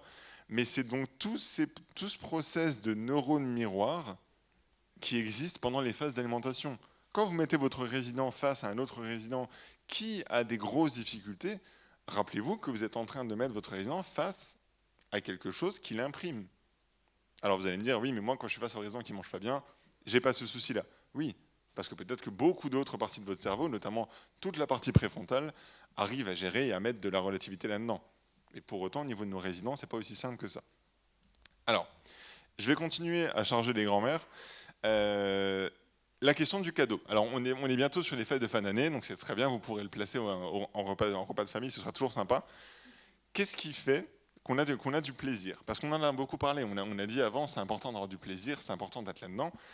L'idée, c'est qu'on sait que quand on fait un cadeau, par exemple, la personne qui a le plus de plaisir et dont le plaisir dure le plus longtemps, ce n'est pas celle qui reçoit, c'est celle qui offre. On sait, hein, il y a des études qui sont assez vieilles, hein, j'en ai mis une de 2019, mais on n'a pas nécessairement besoin d'aller chercher aussi loin que ça. Mais en gros, voilà, vous renforcez la boucle du plaisir, et en plus, on sait qu'il y a des boucles de non-renforcement, d'inhibition, qui sont faits quand on reçoit un cadeau. On sait qu'aujourd'hui, on a à peu près 63% des Français qui disent que recevoir un cadeau, c'est créer un moment de gêne, donc ça fait qu'on veut recevoir des cadeaux, mais pas qu'on nous regarde pour le déballer, etc. Dans la question de l'alimentation, on est dans le même principe, parce que faire à manger, préparer un repas, préparer quelque chose, même une compresse avec un carré de chocolat, c'est déjà prendre soin, c'est déjà ressentir ce plaisir-là. Et rappelez-vous la question des neurones miroirs, vous voyez quelqu'un de triste, vous ressentez de la tristesse, c'est contextuel. Vous voyez quelqu'un qui prend du plaisir, bingo, vous ressentez du plaisir. Et c'est pour ça que j'insiste sur des choses très très bêtes. Finalement, l'importance du maintien de l'acte alimentaire en tant que tel, de la préparation de l'acte alimentaire, même si c'est quelque chose de peut-être désuet, à nos yeux, reste, en termes neurologiques, important au sens où ça va nous apporter la question du plaisir qu'on ne peut pas apporter naturellement ou d'une façon autre que ça. Alors, rapidement, la boucle de renforcement au niveau du plaisir, hein, la question du circuit de la récompense. J'insiste sur le fait que c'est symbolique aussi. Alors concrètement, ça se passe comment? Vous imaginez, vous avez votre cerveau, machin, tout va bien, ça commence ici dans le préfrontal, il y a tout qui descend, hein, toutes les flèches là, elles descendent pour rentrer dans la partie qui gère le plaisir concrètement. Et votre cerveau, lui, il n'est pas idiot, quand il y a un truc qui fonctionne bien, eh ben, il veut le refaire. Et il n'a pas nécessairement de limite à ce niveau-là, c'est-à-dire que tant que ça marche, hein, on refait, et on le voit bien chez les enfants, quand ils ont une activité qu'ils aiment bien, eh ben, à un moment donné, pourquoi s'arrêter, hein? Pourquoi arrêter de prendre du plaisir? C'est le même fonctionnement dans votre cerveau quand effectivement vous êtes dans la recherche de plaisir. Vous avez les sorties motrices et les entrées sensorielles dont Dr Hofinal parlait très bien avant, et ça m'arrange parce que comme ça, j'ai pas besoin de vous les expliquer. L'idée, pourquoi est-ce que je parle de ça? Parce que quand vous gérez un repas, ben, c'est pas votre ventre qui fait la majorité du boulot. Concrètement, vous arrivez dans un tout premier temps, et ça correspond à la question qui était posée avant, c'est la sensation de gras et de sucre qui sont détectés en premier, si le cas échéant, de gras et sucre il y a. À ce moment-là, les papilles gustatives envoient pas mal d'informations, on stimule un peu l'hypothalamus, le circuit de la récompense de façon générale, et donc, bingo, ça fait du bien, ça fait du plaisir, donc qu'est-ce qu'on fait? On recommence. On recommence, et du coup, les aliments arrivent tranquillement vers l'estomac, votre estomac balance pas mal de messages, vous avez des mécanocepteurs qui font qu'il sent à un moment donné que ça commence à être sympa, mais ça commence à être rempli. L'hypothalamus, de nouveau, lui, via le nerf vague, il indique que ça se remplit, jusque-là tout va bien. Vous continuez, vous avez la digestion qui débute, on arrête de produire de la ghrelin. La ghrelin, en fait, c'est simplement l'hormone qui fait que potentiellement, ça stimule l'appétit. Là, dans quelques temps, ça va commencer à taper fort. On est au niveau ghrelin parce que vous allez commencer à avoir faim. Et concrètement, pour l'instant, on est en plein milieu de repas. Vous commencez à stocker les acides gras, etc. Vous avez de la leptine. La leptine qui, elle, pour le coup, commence à faire comme là, vous avez moins faim. Et tout ça, c'est dans votre tête, hein, on est bien d'accord. Pour l'instant, on n'a pas parlé de ce qui se passe là-dedans. Et vous terminez tranquillement avec les signaux au niveau de l'hypothalamus qui arrêtent cette sensation de faim. Donc tout ça, c'est dans votre tête. On enlève votre cerveau, vous ne mangerez plus normalement. Les affections qu'on peut voir au niveau de nos résidents, quand j'entends « oui, il n'a pas la sensation de satiété », voilà, vous l'avez ici. Ce qui veut dire que s'il n'y a pas la sensation de satiété, vous avez le droit aussi, vous ne pouvez pas penser à la place des résidents, j'insiste, mais bien heureusement, vous avez des bons neurones miroirs, vous pouvez ressentir aussi, et vous le faites d'ailleurs très très bien, quand vous vous dites « là, je pense que c'est déjà pas mal, il a bien mangé, ça fait quand même 3 assiettes, c'est ok ». C'est des petites assiettes, détendons-nous. L'idée, à un moment donné, c'est qu'une fois que vous êtes rassasié, vous avez quand même le fait d'avoir des peptides qui vous disent, en gros, la jauge d'énergie est remplie, on va être au taquet toute l'après-midi. Vous avez l'insuline, les bombazines, etc. Je ne reviendrai pas là-dessus. Et du coup, vous avez l'hypothalamus, et ça, gardez-le bien en tête cet après-midi parce que vous allez bien le sentir, qui va sécréter énormément d'orexine, et en gros, il va arrêter cette sécrétion, et du coup, vous piquez du nez. Hein, le fameux postprandial qui va vous tuer juste après avoir mangé, ça vient de là. Donc c'est de nouveau l'hypothalamus qui joue là-dedans. En sachant que l'hypothalamus, certes, c'est un endroit extrêmement important, mais malheureusement, il peut y avoir des lésions sur ces endroits-là, ce qui fait que ça ne sécrète pas. Donc les troubles du comportement après le repas peuvent aussi venir de là. Et j'insiste toujours là-dessus parce qu'on a tendance à zapper ce petit détail, qui n'est pas finalement un détail tant que ça. Ok, je termine par rapport à cette histoire. Ouais, encore 5 minutes. Vous avez 3 choses qui rentrent en compte lorsque vous avez les premières alimentations, si premières alimentations il y a, si elle est possible. Hein. Je ne parle pas de la sonde nasogastrique, je ne parle pas de toutes ces choses-là. On va partir du principe que tout va bien dans le meilleur des mondes, et vous avez du coup ces 3 choses qui se font. Il y en a d'autres, mais là j'ai pris les 3 premières. La question du holding et du handling. Hein. Winnicott, on n'a pas inventé l'eau chaude, c'est 1969. La façon de s'occuper, de tenir, de présenter l'enfant, la question de la contenance de l'enfant, toutes ces choses-là sont constructrices de l'individu, de son identité et de la façon dont il voit son corps et dont il gère ses émotions, son corps, et même au niveau neurologique. Vous avez la question du moi-peau. La question du moi-peau, c'est à quel moment votre enfant, le résident par la suite, va comprendre la dissociation entre l'organe qui va le nourrir, donc en l'occurrence là, le sein, mais ça peut être même le biberon, peu importe, et lui-même. L'enfant, au début, il n'a pas de limite, c'est extrêmement compliqué à ce niveau-là. Et on termine par la question de l'attachement primaire. L'attachement primaire, c'est tous les signaux que l'enfant va renvoyer. Mais ces signaux ne s'arrêtent pas par la suite. C'est juste que vous allez apprendre à émettre des signaux différents. Si cependant vous continuez à avoir un mode de fonctionnement, il y a un mécanisme interne neuronal qui fonctionne sur quelque chose de petit, donc avec un âge développemental petit, potentiellement vous allez retrouver du coup les mêmes modes de fonctionnement. Alors je m'arrêterai presque là-dessus du coup, simplement une expérience très rapide. En 1958, on pouvait s'amuser un petit peu comme on voulait parce qu'il n'y avait pas encore beaucoup de gens qui vérifiaient ce que les psys faisaient. Et du coup, l'idée, c'est que pas mal de gens, notamment Arlo, a cherché à comprendre qu'est-ce qui était le plus important. Est-ce que c'était le sentiment de contenance et l'affect, ou est-ce que c'était l'alimentation? D'après vous, c'est quoi le plus important? Alimentation ou l'affection? Qui pense l'alimentation, main levée? Qui pense l'affect?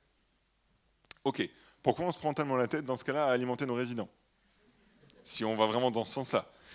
L'idée concrètement, c'est qu'on sait aujourd'hui qu'effectivement, oui, c'est le sentiment d'affect et c'est tout ça. Et cette image, elle est très parlante dans le sens où ils se sont rendus compte qu'ils avaient peut-être cassé l'expérience en mettant les poupées trop proches l'une de l'autre. Le singe finalement se retrouve à habiter sur une poupée et à simplement aller chercher ce qu'il a besoin sur l'autre. On le sait depuis des années, c'est-à-dire que votre cerveau, il a fait un choix très simple, c'est qu'il préfère être contenu dans un environnement contenant et sécurisant, plutôt que potentiellement d'être dans quelque chose de l'ordre de l'alimentation. Arlo l'a prouvé, Maslow l'a dit, on a énormément de gens qui l'ont dit, redit, redit. Alors pourquoi je vous parle de ça? Parce que si l'alimentation provoque autant de problématiques, autant dans les équipes que dans les familles, on a en fait ce problème de se dire, est-ce qu'on est vraiment contenant, psychiquement parlant, à ce moment-là? Est-ce qu'on est vraiment dans une approche aussi bienveillante, j'allais dire, que ce qu'on voudrait bien? J'insiste aussi sur un truc tout simple. On s'est rendu compte que les nourrissons souffraient uniquement dans les années 87. On a reconnu cette souffrance que depuis les années 87. Pourquoi je parle de ça? Parce que avant, c'était aussi logique que de dire j'ai besoin de respirer pour vivre, qu'un nourrisson ne ressentait pas la douleur. Ok, donc je vous laisse imaginer opération sans anesthésie, etc. Maintenant, dites-vous que ça, c'était une évidence absolue. Imaginez toutes les évidences absolues qu'on a aujourd'hui, où on se plante continuellement. Donc, juste histoire de terminer, je ne reviens pas sur la question, on a dit donc le cerveau, le deuxième cerveau est dans votre estomac, ça je l'ai déjà dit. La question des attachements primaires, on l'a dit aussi, de toute façon, si vous voulez en discuter plus longuement, je serai aussi présent cet après-midi. Un dernier truc, on a dit, voilà, effectivement, les résidents vont dans un restaurant. Le résident est à table avec sa famille. Il a une place à table, une vraie chaise à table. Le repas est un régulateur du système familial interne et de n'importe quel système. Que ce soit le système au niveau de l'institution, que ce soit les systèmes familiales, que ce soit les systèmes amicaux, etc. Pareil, fêtes de fin d'année vont arriver, on va prendre une petite famille bien sympathique. Alors vous êtes là, okay. Tout le reste autour, vous avez donc un frère, une sœur, etc. Vous avez un système familial ici, vous avez un système familial ici, vous avez un système familial ici. Tous ces systèmes familiaux ont des raisons d'exister. Le problème, c'est que si je réunis un système familial, par exemple celui-ci, et qu'il me manque des gens, il y a un trou, il y a une dérégulation, parce que potentiellement à ce moment-là, eh ben, soit c'est le beau-frère qui va discuter sur le dos de la belle-sœur, soit on va dire qu'il manque machin, etc. Donc, si on veut réguler quelque chose de l'ordre de la prise alimentaire, et notamment du système dans lequel c'est censé se mettre en place, on est censé avoir un système contenant, suffisamment contenant pour que les choses se fassent de façon adaptée. Donc, vous avez, comme on l'a dit, le système à l'épreuve du rassemblement, la question du garant, parce que c'est le cadre qui fait qu'on est garant de ça.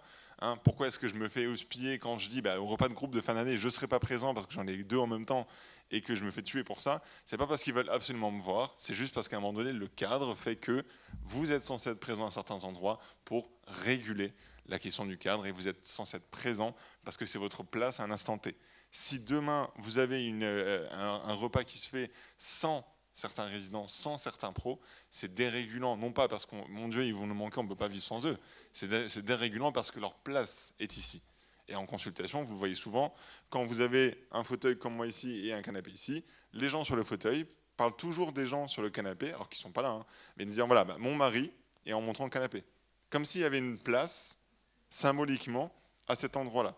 Et bien, c'est là où j'insiste sur la question du symbolique. Alors, pour terminer là-dessus, les problèmes d'alimentation, vous les connaissez, hein, les troubles de conduite alimentaire, ça c'est l'aspect psy. On ne revient pas dessus, on n'a pas le temps. Vous avez le souci du coup de la question du handicap en général, mais surtout de son effraction. Le handicap ne vient pas dans le réel de façon claire, nette, précise, gentille et propre.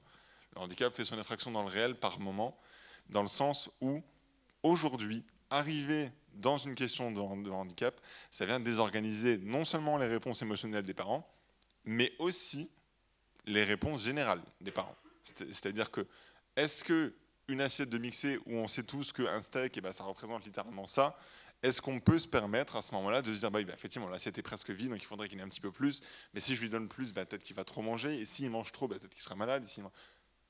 Le problème est que là où normalement vous vous posez une question, est-ce qu'il a assez mangé?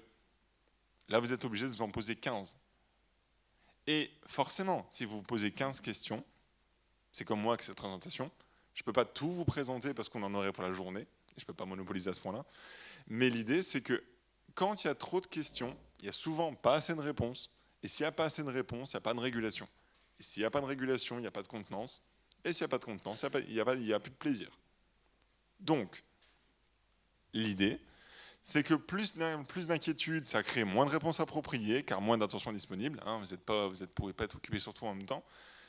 Ce qui fait que les signaux de l'enfant et ou du résident sont donc difficilement déchiffrables, parce qu'on pourrait vous demander comment vous reconnaissez la satiété chez vos résidents, hormis sur le fait qu'ils ne mangent plus. Est-ce qu'il y a un signal? Est-ce qu'il y a un signe de bouche? Est-ce qu'il y a un regard? Est-ce qu'il y a quelque chose que vous voyez? Parce que vous avez cette expertise, mais pour autant, c'est une expertise qui passe vite et qui est connue, mais pas explicite. Et du coup, ça pose la dernière chose, c'est qu'on a une grosse difficulté à reproduire les schémas d'attachement classiques. Et vous le voyez bien quand on se repose sur la connaissance d'autres résidents pour parler d'un résident. Quand vous dites, bah oui, mais lui, il est comme X. Et ça permet effectivement de remettre les choses ensemble, d'avoir un minimum de logique là-dedans, d'avoir des dynamiques habituelles qui se mettent en place et donc des schémas d'attachement qui se mettent en place. Parce qu'on va faire comme avec machin, et avec machin, ça va très bien fonctionner. Et si ça ne fonctionne pas, eh bien rebelote, on revient tout désorganiser, il faut tout recommencer depuis le départ. Et donc, on a forcément la question de la solution dans le problème, hein, les alimentations entérales, parentérales, gastrostomie, les jéjunostomies, etc. Tout ça, toutes ces choses-là qui vont provoquer la discussion que tout le monde redoute autour de l'alimentation. Qu'est-ce qu'on va faire avec ce résident? Avec d'un côté la famille et son expertise, parce qu'il faut le dire, il faut acter ça une bonne fois pour toutes, la famille a une expertise, et l'institution a son expertise. Et là, on tombe sur un truc bien sympathique, c'est la fameuse réunion où là, on invite vachement les psys, parce qu'on sait que ça va partir en latte. Et là, je vais vous demander d'analyser cette réunion, on va le faire vite fait, cette réunion sous l'aspect du RSI, comme on l'a fait avant, donc réel, symbolique, imaginaire. On commence par où? On commence par, du côté de la famille, c'est compliqué pour s'alimenter. Jusque-là, tout va bien. Normalement, il n'y a pas besoin de trop d'aide à ce moment-là. L'institution vous dit, effectivement, il y a des difficultés à s'alimenter. Ça, c'est le moment où, voilà, là, on va passer 10 minutes de réunion, tout va bien. On arrive sur... Oui, mais du coup, là, vous me demandez de venir pour l'alimentation, je me doute bien que ce n'est pas juste pour me dire qu'il s'alimente mal. Donc on arrive à la question du symbolique. Ça veut dire quoi? Ça sert à quoi de se voir à ce moment-là? Et on commence tout doucement à avoir l'imaginaire qui se met en route. Potentiellement, si vous me dites que je ne peux plus l'alimenter, le handicap, il est encore plus gros qu'avant. On est du côté de la famille. Alors j'insiste pour les familles qui sont là, hein, c'est un exemple. Okay, ne m'attendez pas à la sortie, c'est un exemple. Donc le handicap prend encore plus de place. Et potentiellement, imaginairement parlant, eh ben, on m'enlève encore un truc. On m'a déjà enlevé tellement de choses, on m'a déjà privé de tellement de trucs que là, encore une fois, il faut de nouveau que je fasse un deuil. Et, alors, ce qui est tout à fait vrai, hein, je pense que personne ici va me dire non, c'est faux. Et l'institution, face à ça, nous, on répond quoi généralement? On dit, bah, effectivement, on a du mal à s'alimenter, très bien. On veut que ce soit plus simple. On veut que ce soit plus agréable. On veut qu'à un moment donné, symboliquement parlant, le temps du repas, ce ne soit pas une souffrance. Donc on va dire, bah, écoutez, nous, on fait ça pour son bien. En niant, et encore une fois, j'insiste sur le fait que tout le monde est hyper bienveillant, c'est les prises de tête les plus bienveillantes du monde. C'est pour lui et c'est pour vous qu'on fait ça. En niant finalement, d'une certaine manière, mais sans le vouloir, la question de l'effraction du handicap. Parce qu'on ne va pas pouvoir faire en sorte que le handicap n'existe pas. On va simplement faire en sorte que, oui, mais regardez, de notre côté, on va apporter quelque chose. Et le fait de dire, si on apporte face à non, vous m'enlevez, au bout d'un moment, effectivement, ça crée toute la tension et notamment le recours à cet argument général et qui fonctionne très bien, parce que personne ne peut répondre quoi que ce soit à ça, de dire, eh ben, il y a un risque réel pour la santé du résident, donc On n'a pas le choix. Donc toute cette réunion pour dire à la fin, eh ben en fait ça va se faire.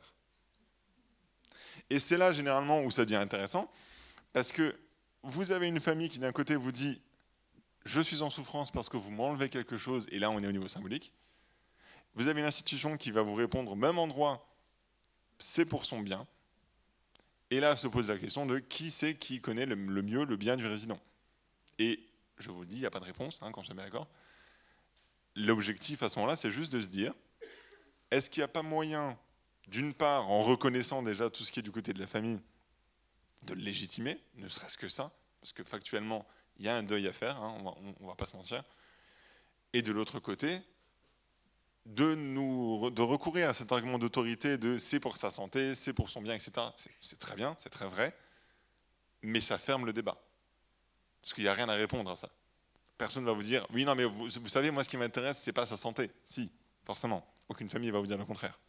Mais c'est juste qu'on a tendance à très rapidement se mettre derrière cet argument-là, parce que finalement, c'est le plus pratique. Et qu'en soi, on n'a pas tort de le dire. On l'utilise peut-être d'une façon où l'engagement derrière cet argument est plus compliqué.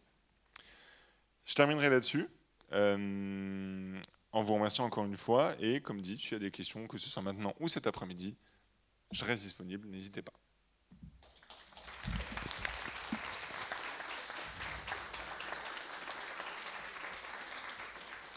Merci beaucoup, Joris. Alors, moi, j'ai juste une question.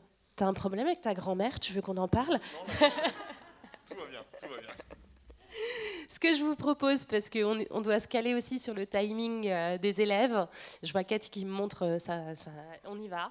Je vous propose la pause, ensuite on aura la table ronde et les questions se feront après. Je vous propose de les garder, de réserver tout ça à Joris, et puis sinon vous faites un plaquage à Joris au moment de la pause à la sortie. Voilà, je vous propose qu'on se retrouve après la pause. Petite précision, la pause, etc. Donc, ce sont les élèves du lycée Stanislas qui l'ont concocté, qui vont vous la servir. Donc, avec les élèves de l'IME Carrel, qui sont aussi en section en apprentissage en restauration. Merci à vous.